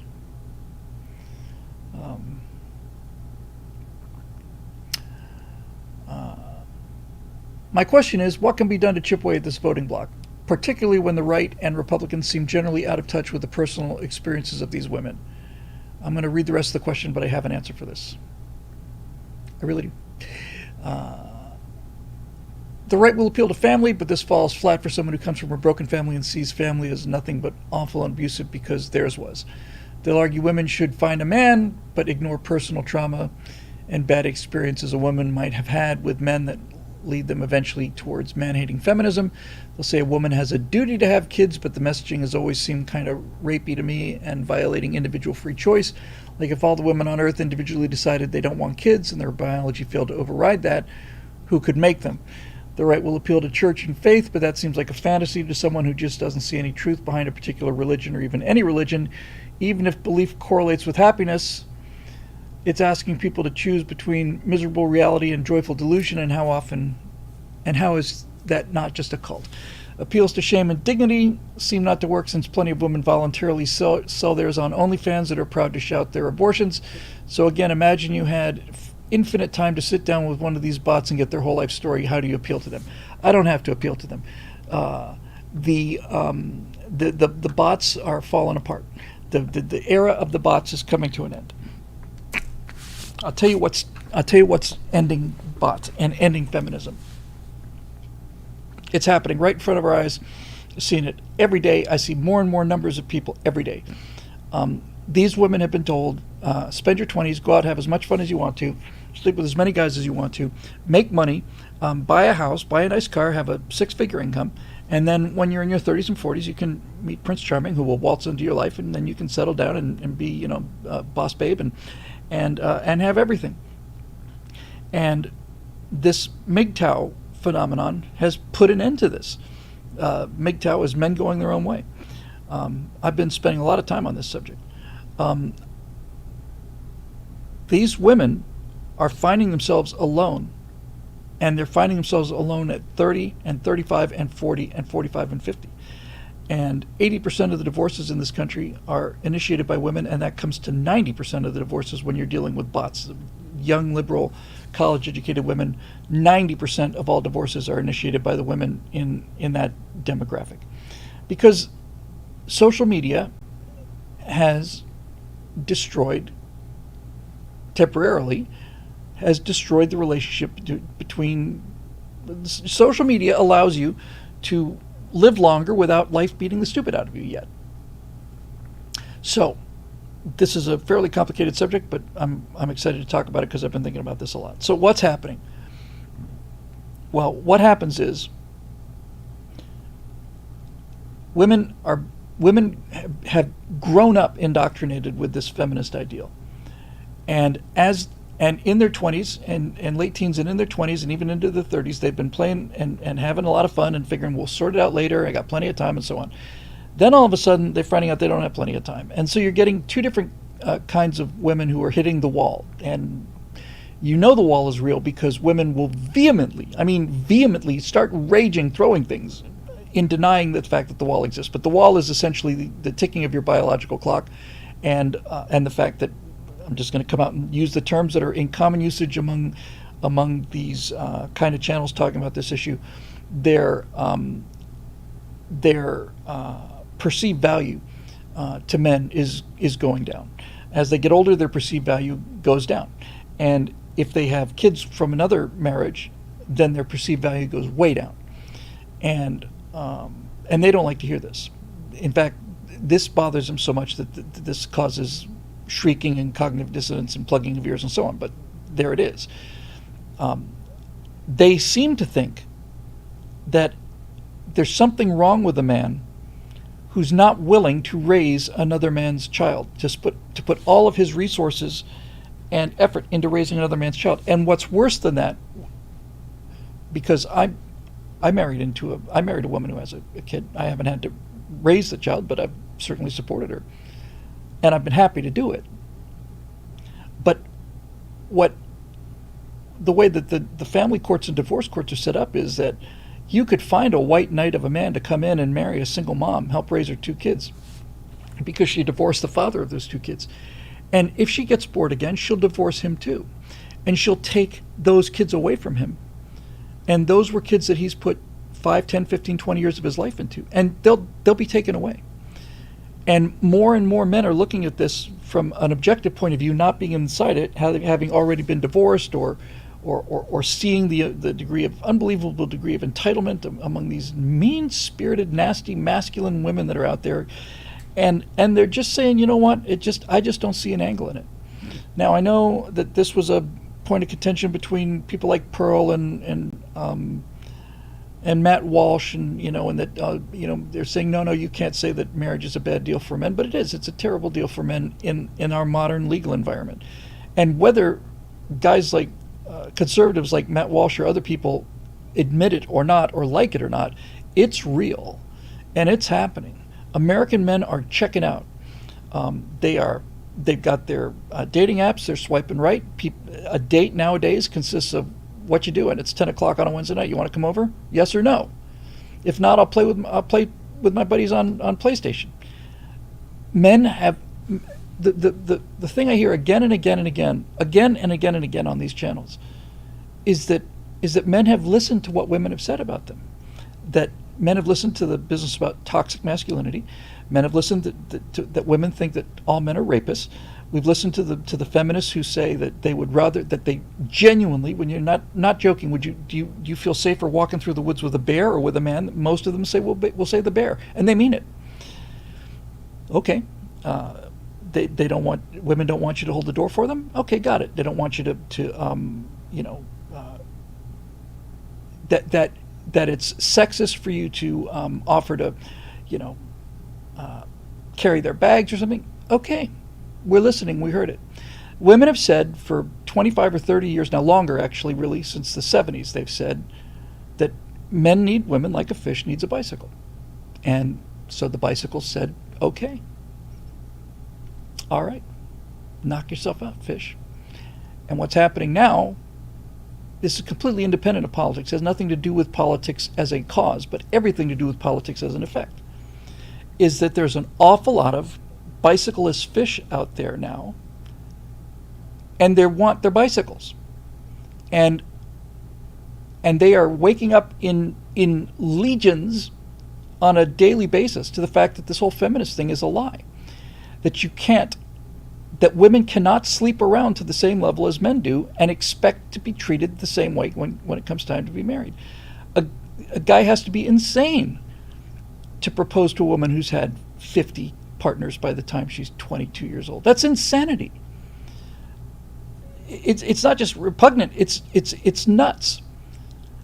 The correlation is so clear. The more partners that you've had, the more likely you are to get divorced, because you've had all these different experiences. And so these women say, well, I liked dating Tony because he was really smart, and Jim was really funny, and Jake was great in bed, and this guy was handsome, and this guy was rich, and they think that somewhere out there is all 5 or 6 of these guys rolled into one, just waiting so that he can meet her and sweep her and her 2 kids off of their feet and go live in a castle in the sky. And this is what they believe. This is what they believe. And men are just at the point where they just have had enough, It's and I got to tell you, not only do I sympathize with it, I actually kind of admire it, because it's not whining and complaining. Men aren't going on to TikTok and complaining about why are women so mean or what. No, they're not doing that, because men don't do that. We don't need the attention. We don't want the attention. Women are constantly posting. TikTok is a diary. TikTok is a 21st century diary for women to record their emotions. But the difference between this and a diary or a couple of close friends is that women will go out there and then they will get lied to by other women who are providing social proof to keep this illusion going. So basically how it works is some women will say on TikTok, oh, I'm very unhappy in my marriage, and my husband, isn't romantic anymore. And I'm just not getting the excitement that I thought I'd be getting, and that I deserve. And the next thing you know, this thing will get 5,000 likes and be seen by 25,000 1,000 people, and they'll all go, you shouldn't have to stay with him. You this is your life. You deserve it. You deserve to be happy. There's someone out there waiting for you. You should leave him. So they do. And then what you see is, then you see these women out there by themselves trying to land a date at 40 when it was very easy for them to land a date at 20. And then they don't know why. Women who are in the dating market now, who've been off the dating market for 10, 15 years, 20 years, because they just divorced their husbands, have been told that they'll go out there and meet their Prince Charming and have a lot of fun and all the freedom and all the rest of it. And what's happening is they're getting out there and they realize they're going to die alone. And feminism is falling apart right quick, because that most indoctrinated generation now is reaching their 30s and 40s. And they've got the things that feminism promised them. They've got the car, they've got the apartment, they've got the income. And when you ask these women, what is it that you bring to the table, which is a question they cannot bear to stand. It's like throwing holy water on a vampire. But basically, if you say to them, well, what are you bringing to the relationship? What they'll say is, well, I own my own house, I run my own business, and I drive a $80,000 Mercedes. And the men say, we don't care about any of that. And this is when they start to realize that they're in some trouble. What do you mean? We don't care. Why don't you care? I said, because that's what we do. We're not looking to marry other men. I don't care how much money you make. I don't care that you run a business. I don't care that you have a nice car. That's my job. Your job is to be pleasant to be around, loyal, and somebody who's committed to a family and supporting me and not telling me that I'm human garbage and that I need to take out the trash and that my entire cohort of other men are nothing but evil, stupid, bumbling, incompetent, defective women. Death to the patriarchy. All right, death to the patriarchy. You got it. You're on your own. Enjoy the matriarchy. And they don't know what to do, because especially young women have been so, we have this society has been so feminized by the left, been so feminized, and masculinity has been so demonized because masculinity is a threat to the power structure. This is why Luke Skywalker had to be deconstructed into an old, bitter, weak, sad, pathetic old man. He had to be deconstructed into that because the power structure doesn't like the idea of young, brave men standing up against the ruling elite and taking an X-wing out there and blowing up the Death Star. You're supposed to be afraid of the Death Star. You're not supposed to go out and blow it up. You're supposed to be cowering and simping along and being a bride of the state. So the whole push has been to completely eliminate men from the scene as men, and that's essentially what the woke movement is all about. That's why do you think Bud Light had the reaction that it had to Dylan Mulvaney? Because Bud Light is about hot women in hot tubs. It's not about men thinking that they're women in hot tubs. That's repulsive to men. So when you want to go down that road, you're saying that everything that men believe in or want is absolutely worthless and meaningless to the company, to the country, to the culture, whatever. And so men are doing exactly what women told them to do. They're going away. They're going away. And what's starting to dawn on women is, they're starting to realize that men can go their own way, but women can't go their own way. They can't go their own way emotionally, and they can't go their own way practically. You can have a functioning society that's all male. It'll be a lonely and desperate place, but it'll function. You can't have an all-female society. Who's gonna clean the sewers? Who's gonna hang the power lines? Who's gonna work till 4 o'clock in the morning? Keeping the water going. It's just not gonna happen. It just doesn't happen. So all of these lies that they've been told, and included on this, this is the ultimate reason for the trans movement. The ultimate reason for the trans movement is not because of transsexuals. or transgender people and their rights. The ultimate purpose of the trans movement is to convince people that men and women are equal and interchangeable. This is essential to them because you can't pull women away from families unless they've been indoctrinated with this belief that they don't need men at all. Well, it turns out they need men a lot more than men need women. There's no question about this. There's no question about it. Both practically and emotionally, it's absolutely true. And it's been proven again and again and again, not the least of which was on one of these Survivor type shows where they put 10 men on one island and 10 women on the other. And the 10 men immediately got down to the distribution of duties, specialized work. Let's get going. We got till dark to build the structure. I'm going to go, Jim, you're going to go get the palm fronds. We're going to start making ropes. So somebody get some driftwood. And they just form themselves into a nice little patriarchy, and everybody understands what their roles are, and they go out and operate as a team. And the next thing you know, they're sitting there and they're barbecuing pigs and they're having roast pork and they're happy as can be because these people that ran the island put a couple piglets on the island there, and the men immediately just went out and speared these little sons of bitches and roasted them up, and the women petted them and gave them names and starved to death. And that's what happened. And so you would see again and again and again, these men are just immediately building structures and shelters and foraging for food. And the women are lying on the beach getting some sun. I didn't invent this. I didn't make this up. Doesn't make me happy. It's just true. So MGTOW, MGTOW, men going their own way. And it's an enormous social movement, and it gets stronger every day. Because the young women now, the ones that are in their 20s, they're not hitting the wall yet, but they still can't find any dates because they're all going after Chad. They all want the rich guy that doesn't want them. They want the bad boy who treats them badly. Every one of these women that talks about how lonely they are and they can't find a date has got probably 15 or 20 really good men in the friend zone that they find boring because they treat them well. So they all chase after the same small group of highly attractive men who basically use them and throw them away. And this is the world that the progressives and the liberals have given us. They've given us a world where a woman's virtue was her most closely guarded asset because it was her primary asset. It was the single most valuable thing she owned was her reputation and her virtue. And when they were told that they can spend that and go out and have all the fun they want to, and it's not going to make any difference, that's when things started going okay. And now they don't know why.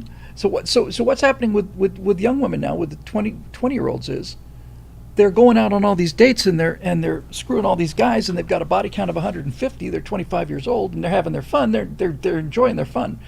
But not only can they not find a guy who's got all the qualities they want in one piece, when they find a guy who they really like, those guys want nothing to do with them.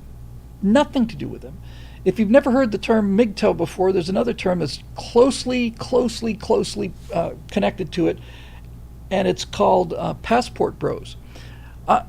I'm a passport bro. I didn't intend to be a passport bro, but I looking back on it, I guess I realized I was kind of a trendsetter when it comes to this.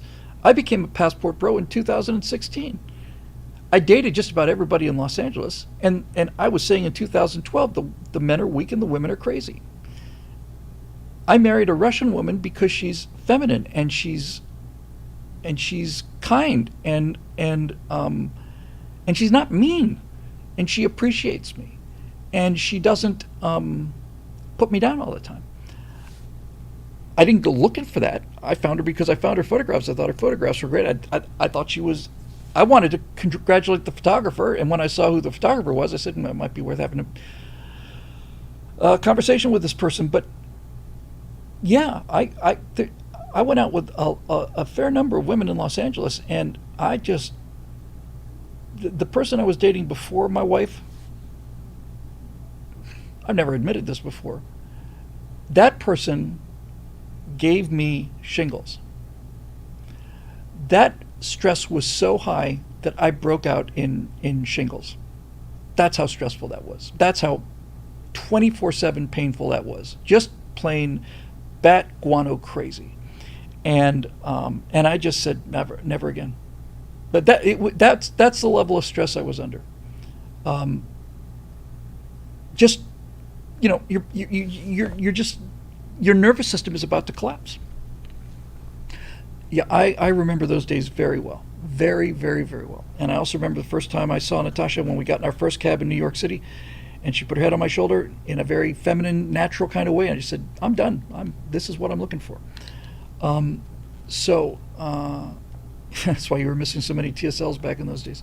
Yeah, I was sitting underneath I was sitting, beside the bed, rocking back and forth, and turn the light switch on and off. I mean, it was like, yeah, just nuts, and just unrelenting.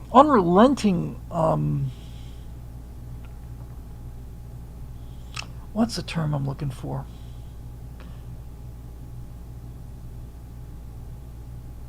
Drama. I know it's a weak term, but that's really it. If things are going smoothly, then no, just drama. So, yeah, and I recognized this pretty early, and I just said, I think this is probably not a good relationship anymore. She wouldn't go away. She just would not go away.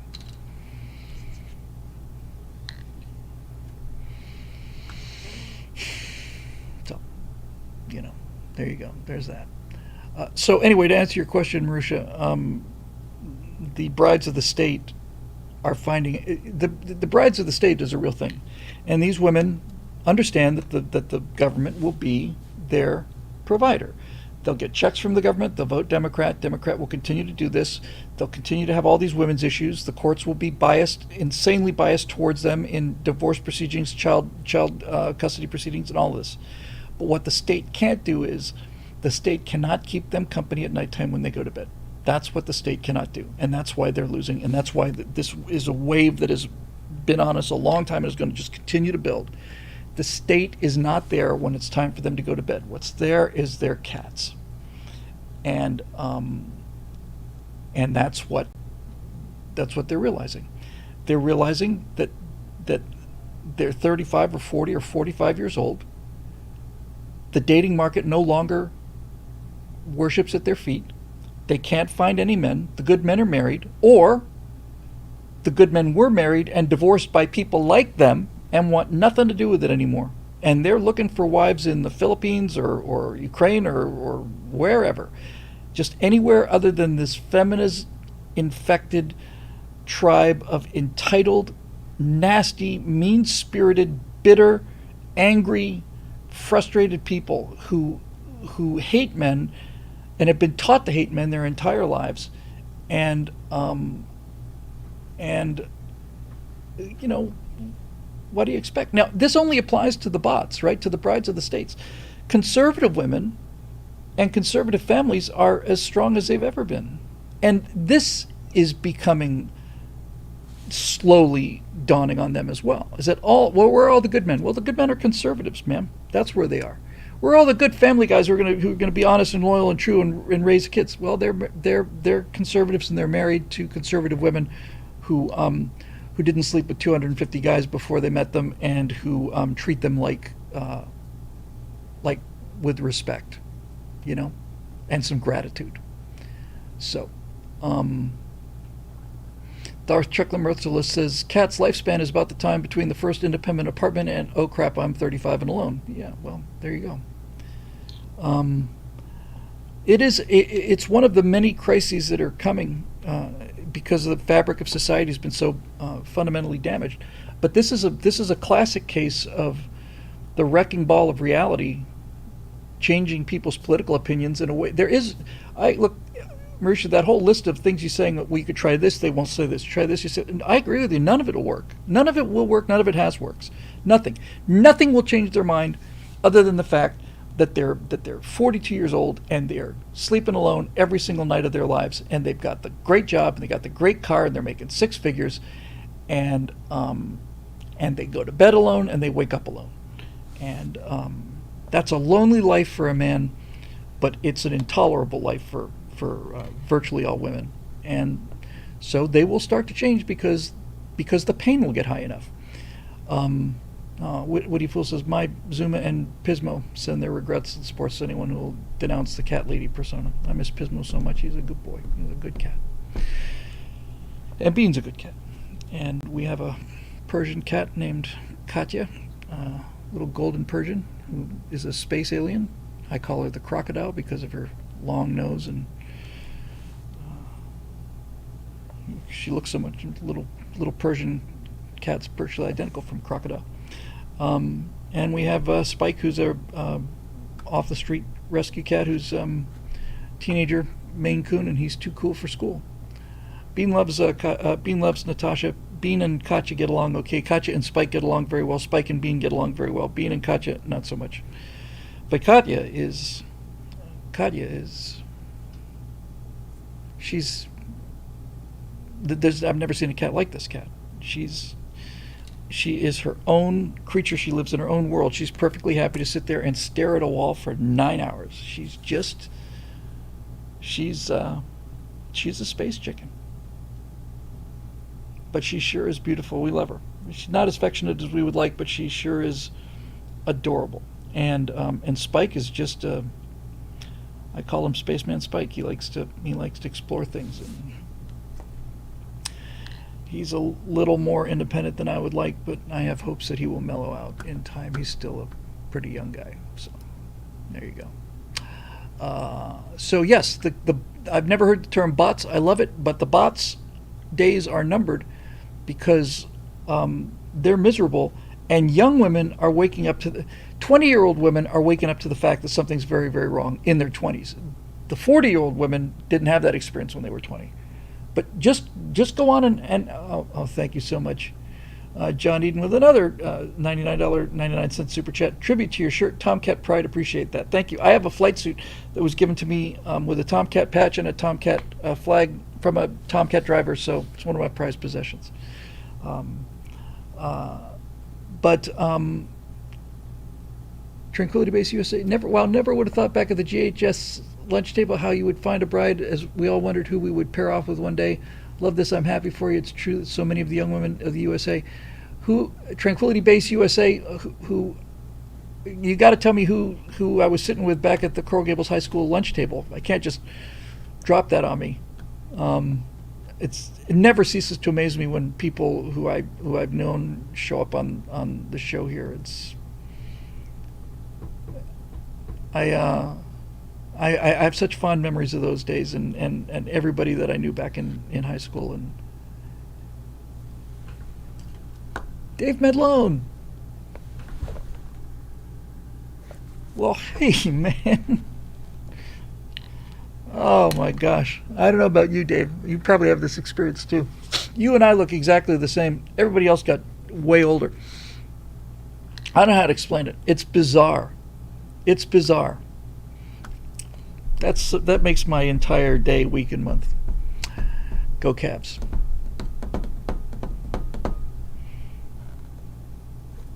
Oh, whatever. I'm just all smiles. I can sing.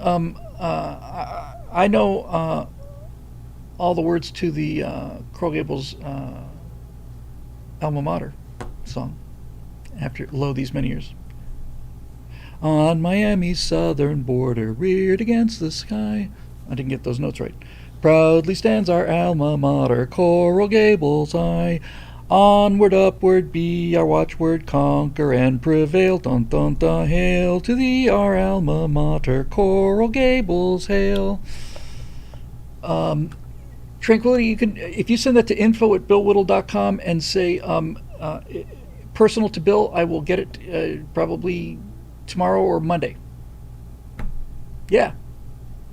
Onward, upward, be our watchword. You know, it's funny. I've been out of high school for low on damn near 50 years, and I've never once have I used Coral Gables as a watchword. Not once. I've never once said, by the Coral Gable Cavaliers, I am going to stop drinking. Nope. But otherwise, I had a marvelous time. What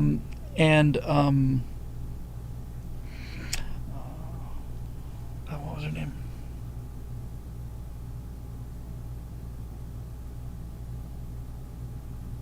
I've forgotten. I think her name was think it was Mrs. Bedford, but I'm not sure. That doesn't sound right. We had an algebra teacher who was really terrific. She was just really, really fun, and she she let us, she let me play in class. I'd come in and she'd sit down, and I'd sit down, and she'd turn to me and in front of the class would say, "Bill, it's a real nice shirt that you're wearing there. Did they make one that comes in your size?" And I would say, "Miss Josepher," that was it, Josepher, Mrs. Josepher. And I would say, "Miss Josepher, we know that yesterday was your birthday. How did you like your Black & Decker beauty kit?" And it was that kind of weird relationship. That was a great lady. I miss Mrs. Josepher very much. She was fantastic. Okay, here we go. Roadrunner, and then Eric Blake, and then Diane Freeman. Greetings, friend William. I'm just so happy about hearing Dave there. That just makes my day. And what a cool name, Tranquility Base USA. I'm with you, buddy. I was there. We saw him going off out of Cape Kennedy, back when it was Cape Kennedy, Saturn V.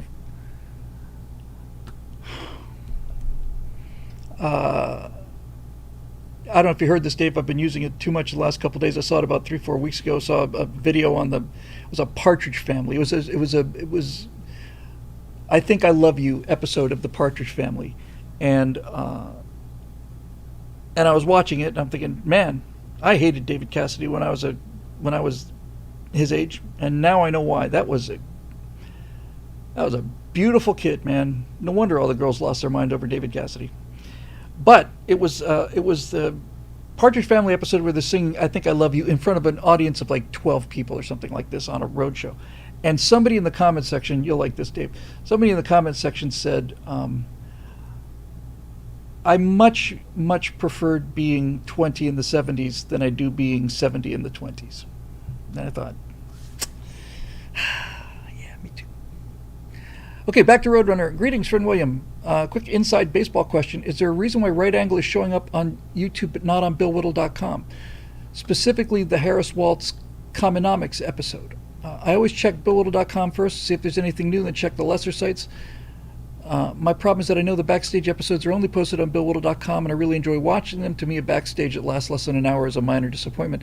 Thanks for providing both education and entertainment to us huddled masses. Thank you. Sometimes, yeah, there is. There is a reason why that happens, and I need to sack the person who's responsible for it, because whoever posts the show occasionally, in order to post a right angle show, I don't know how many mouse clicks there are, but I bet you anything to post one show, it's about 60, I want to say. Something like 60. So just to get you up to snuff on the explanation for this, because I know who's responsible, and I'll make sure that I have a strong talking to with that individual, and I'm not looking forward to being chewed out by my own self like this. But in any event, so we shoot the show. Each one of us, we have a Skype call, but each one of us is recording on our own computers high-quality videos. Scott and Steve upload it to a Google Drive. I download their segments. I sync them all up. We do an hour and 10 minutes of backstage show, and then we each do our own right angle show that we each bring one show each. In order to post a regular show, for example, which is 3 out of the 4 every week, the first thing I have to do is I have to arrange the squares. So either I'm in the center square or Scott is, or Steve. That involves cutting and pasting some preset graphic things and lining up the boxes and getting those things centered. Then I have to make up the thumbnail. I have to decide what I'm going to call the episode, and I have to figure out what I'm going to use for the thumbnail. We have an image, like an image bank that we use to license images from, and relatively recently, within the last 7-8 months or so, they've included an AI generator, so that's been useful because some of our topics are kind of strange. So I have to go get the thumbnail, I have to take it into Photoshop, put the name of the title over there, put the right angle box in the corner, save that thumbnail, put the thumbnail at the front of the episode, bring in the Bill Whittle, Steve Green, Scott Ott lower thirds, Then I render that out as a MP4, and then I render it out again as an MP3 with no picture on it. Then I have to, using the name that I've picked for the thumbnail, I have to enter the name, and then I have to write a paragraph description of what it's about. Then I have to write a 1 or 2 sentence summary of what it's about. And when I've got those things, I start uploading. I upload the MP4 file, the video file. I upload it to Rumble, and I do that first because Rumble is insanely slow. It takes almost an hour to not just to upload. It uploads relatively quickly, but processing it just takes forever. So I immediately start the Rumble upload. Then I'll take the audio only file and I'll upload that to SoundCloud. Then I go to BillWhittle.com. I put in a new post. I put the title of the show there. I upload the thumbnail there. I take the excerpt and post that there, and then I'm supposed to push the button that says right angle. If I forget to do that, as I did with Communomics, then it just goes into like this generalized bin. Or if I push the wrong button and it goes to backstage button means that only members can see it. So as soon as I'm done here, I will go back into BillWhittle.com, and I will undoubtedly discover that I did not push the right, click the right button for which show category it goes into. But just to complete this process, so now I'm uploading to, first the upload to SoundCloud goes first because it's a much smaller file. So I copy the title, paste it, copy the description, paste it, click on permissions saying anyone can download it, save that. Then I go to Rumble, copy the title, paste it, copy the description, paste it, select the category, select whose channel it's going to, hit that button, click on both the buttons saying that I have not uploaded this anywhere else, blah, blah, blah, and then I hit upload, and that thing continues to upload and process. Then I go to BillWhittle.com, I start a new post, I put in the title, I put in the thumbnail, I put in the excerpt, push the right button there, save the draft, start working in Elementor, which is our software that formats a thing. Open up Elementor, open up the right template, apply the template to that entry, wait for that thing to do its thing, bring up the page now where I've got the thumbnail, copy and paste the description, goes into the box below that. The URL from SoundCloud has to go onto the SoundCloud player in the entry page on BillWhittle.com. I sit and wait, and Rumble's still not finished, so I'll start uploading to YouTube. I have to do the same thing. I upload to YouTube. I have to take the title, copy that, the description, copy that. A thumbnail has to get uploaded, put that there. I have to pick it in, put it in the right angle playlist. I have to say not for kids, no third-party endorsements. I have to click I want monetization on. I have to approve all of these things, check that box, submit the approval. Then I have to click another button, and I have to schedule it for tomorrow set those times, and I have to let that go. Then YouTube's done. Still waiting for Rumble. Then I have to upload it to Facebook, and I have to go the same thing. Title has to get copied, description has to get copied, schedule has to get copied. Hopefully by now Rumble's about done. I take the Rumble embed code, put it into BillWhittle.com. Then I got the BillWhittle.com page more or less set. I publish that. That gives me a new URL. Then I have to finally go to MailChimp, which is our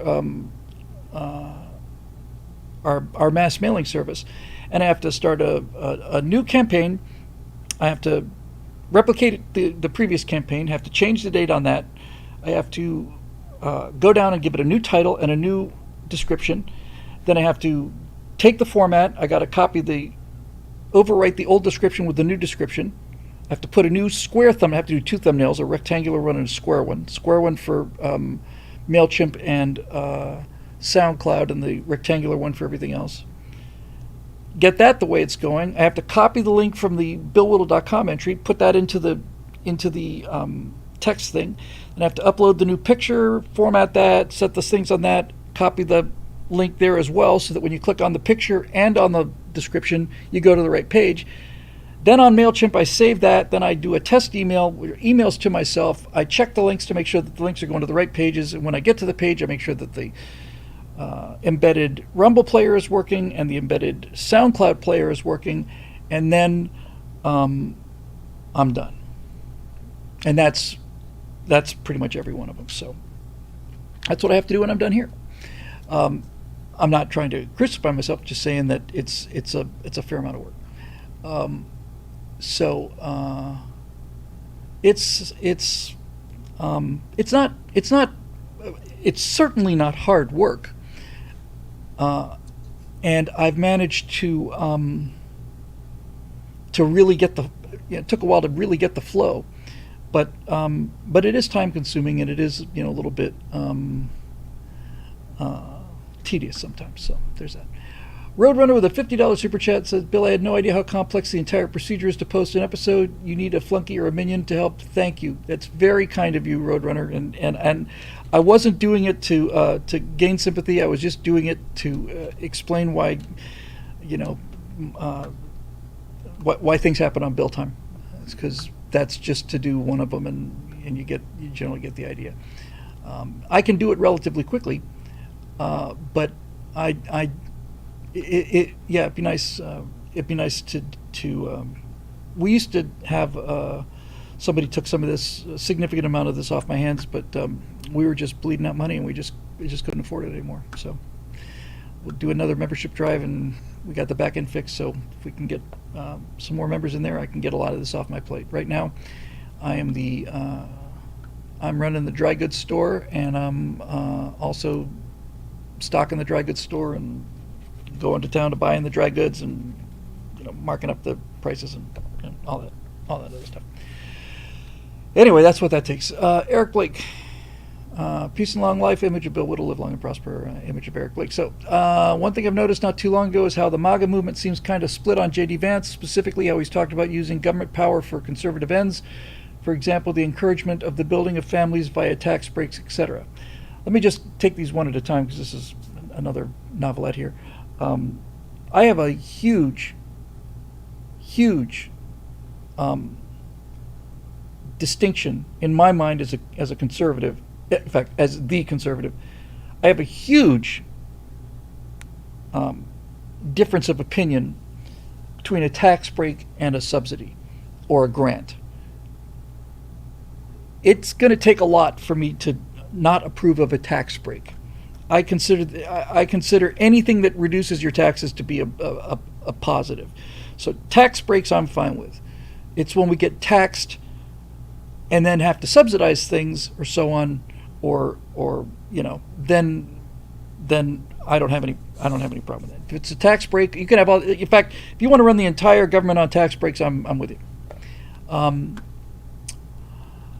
The issue, of course, is how a sizable portion of the MAGA coalition centers on drain the swamp and with it the slashing of government power. It's not the tax breaks and the government power that I don't like, it's the tax. This, of course, is the big reason Vivek Ramaswamy is widely regarded as an heir apparent to Trump alongside Vance. To me, it leads to the perfect solution that I think you appreciate, given the analogy. If Trump appointed Vivek as his chief of staff, we'd have ourselves a MAGA Trek Trinity. Vivek is the Spock. He's the brilliant genius with a scientific background whose insights on government streamlining and fighting of corruption are all to one incredibly innovative and, dare I say, flawlessly logical. Vance is the McCoy coming from a rough blue-collar background. He sees the human side of making lives of Americans better and has great insights on how that can be done through conservative policies from a strong executive. And Trump, of course, is the Kirk, the decisive leader who makes the final decision and finds value in the opposing perspectives of his two top men. So what do you think, Bill? Good sense of balance. I think it's a good sense of balance. I think it's a good analysis. And what I would pay real money for, is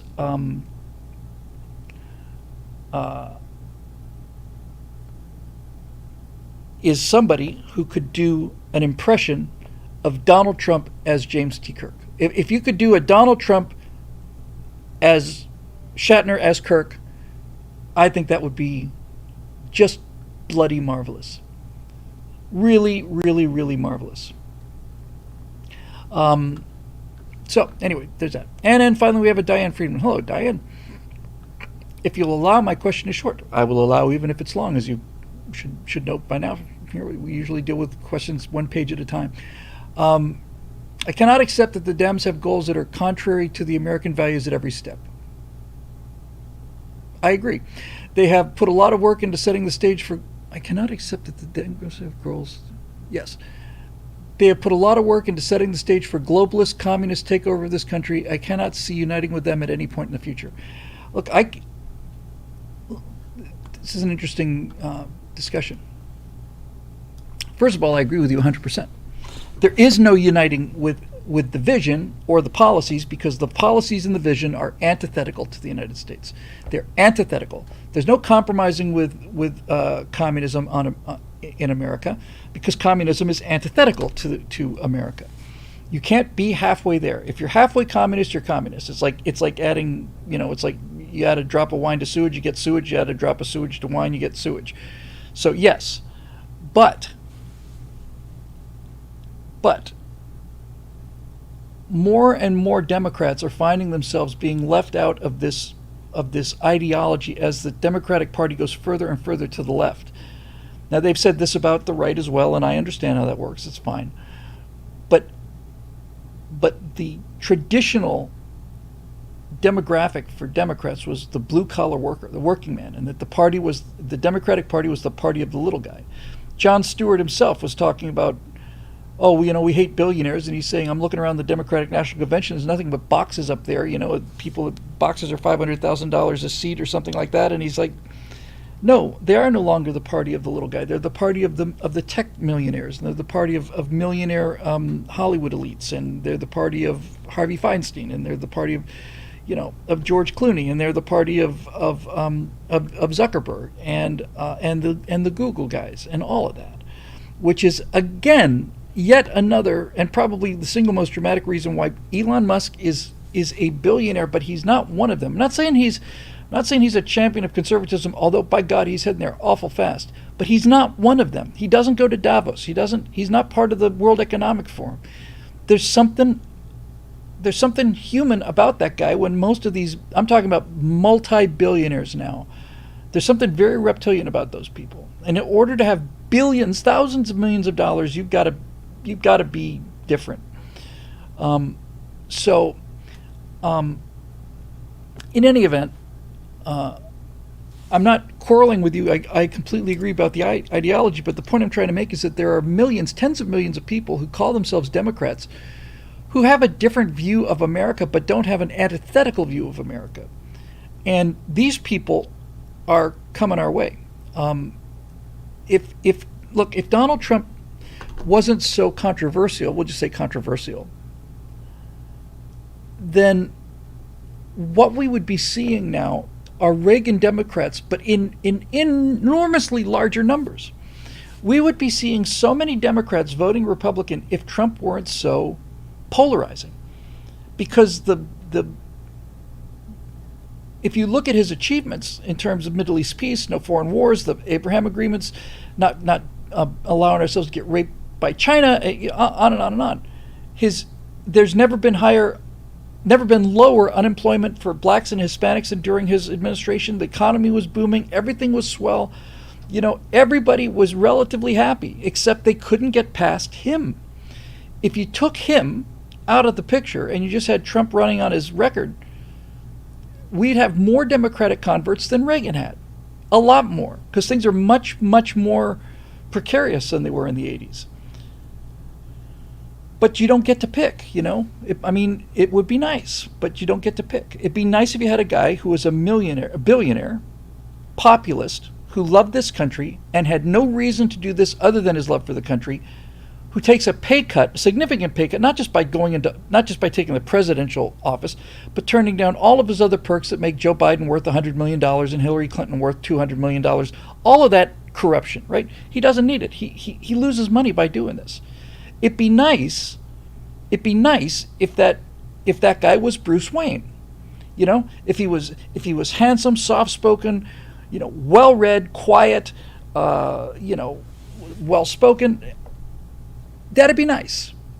Be much nicer. And if that were the case, then we would have a lot of people who are calling them Democrats voting for Republicans.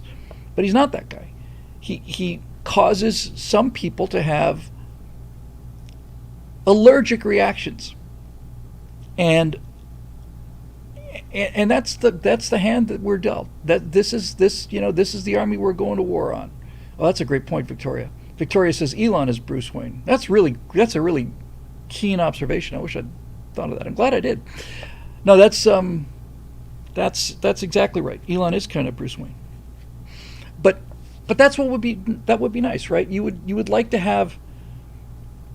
Look, if John F. Kennedy was around now, he would without question be labeled a right-wing nut. Anti-communist. Ask not what your country can do for you, but what you can do for your country. All of this.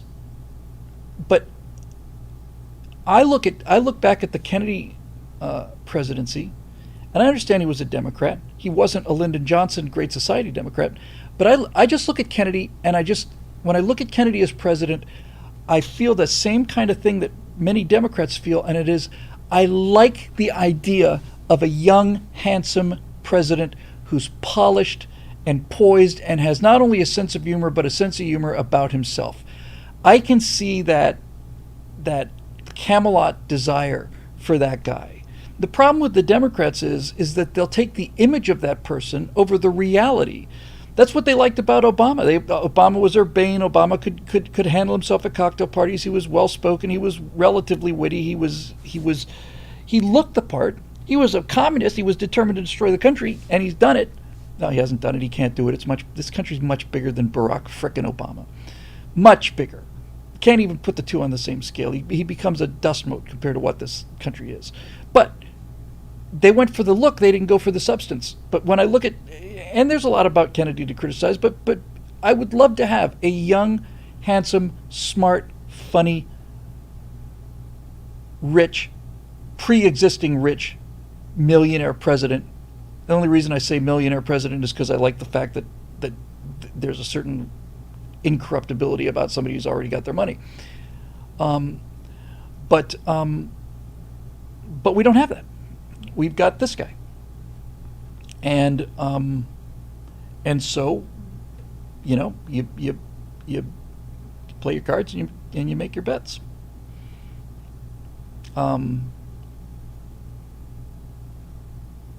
If Trump ran unopposed, he'd lose, and the same is true for Harris, and the same was true for Hillary. Speaking of which, that is our last question. Let's just see, just for the fun of it. It always fluctuates a little bit. He might be down by 2 whole points now. We'll see. Yes, they've inverted their positions. Donald Trump 49% chance of winning. Kamala Harris 48.9. This is the first time Trump has been ahead of Harris since Harris was the nominee. It's all over. The election's over. We win. That's nice to see. That's a nice way to close the show. By the way, for those of you constantly hearing me talking about this, it's electionbettingodds.com. It's done by John Stossel. It's an invaluable resource. It's not a poll. It measures how people are betting their money based on who they think is going to win. And now Trump is up for the first time that I've seen since Harris was the nominee. So I suspect we'll continue to watch that gap continue to increase. But that's something for another time, because we got all of our questions done, and it's time for me to get this right angle out the door. And you've already seen that's a 17-hour process. So there we go. Hey, sorry, Mr. Wispy. Oh, man, I just got here. We're 2 hours and 35 minutes, 2 hours, 13 minutes into the recording. And so I'm going to go. Harris does an interview and goes down. Okay, sweet. DCS, yes. That sounds like a great idea. I might enjoy doing a little DCS if I can get out of here. So I'm going to post the right angles and at least the one for tomorrow. And we have I mentioned it on Monday, we've got our little present for Mike Rowe, so it's time to book him and start this story mechanics things going, because I'm looking forward to doing something like that. 2:36 since we've been live, but 2:13 since we've been recording. And the backstage will be out Saturday morning again, maybe. Maybe I'll be able to put it out tomorrow afternoon, because I'm in tomorrow morning. I can't get them both out tonight, but I think I'd like to get the Kennedy endorsement thing out, because that's already getting stale. So, you know what? On second thought, maybe I'll just do the members only thing. That one I don't have to post to Rumble or SoundCloud or Facebook. I'll do the members only show, and then I'll try and get the other one out tomorrow. I'll do the members only show tonight. That's what I'll do. This show is made possible by the members at BillWhittle.com. By the way, the members only show isn't for everybody, but people who do watch it love it. It's just the three of us. There's no real topics. Scott has a couple things written down. We're as likely not to be talking about the lawnmower outside or the movie we saw. It's just a lot of fun. It's available to members only. So if you're not one of those people and you've been watching the show, you can try it anytime. I just went and tested it. Sign up is easy. Canceling is easy. So that's at BillWhittle.com, and just become a member, and we'll all be happy campers. And don't forget the garbage man. Oh, and by the way, I should warn you, going to be in for a bit of surprise appearance-wise on the members only show and on the Right Angles this week. It's like Crow says after they did the switch to Mike. It's like, I'm different. Somebody on the show is different. I'll let you see for yourselves.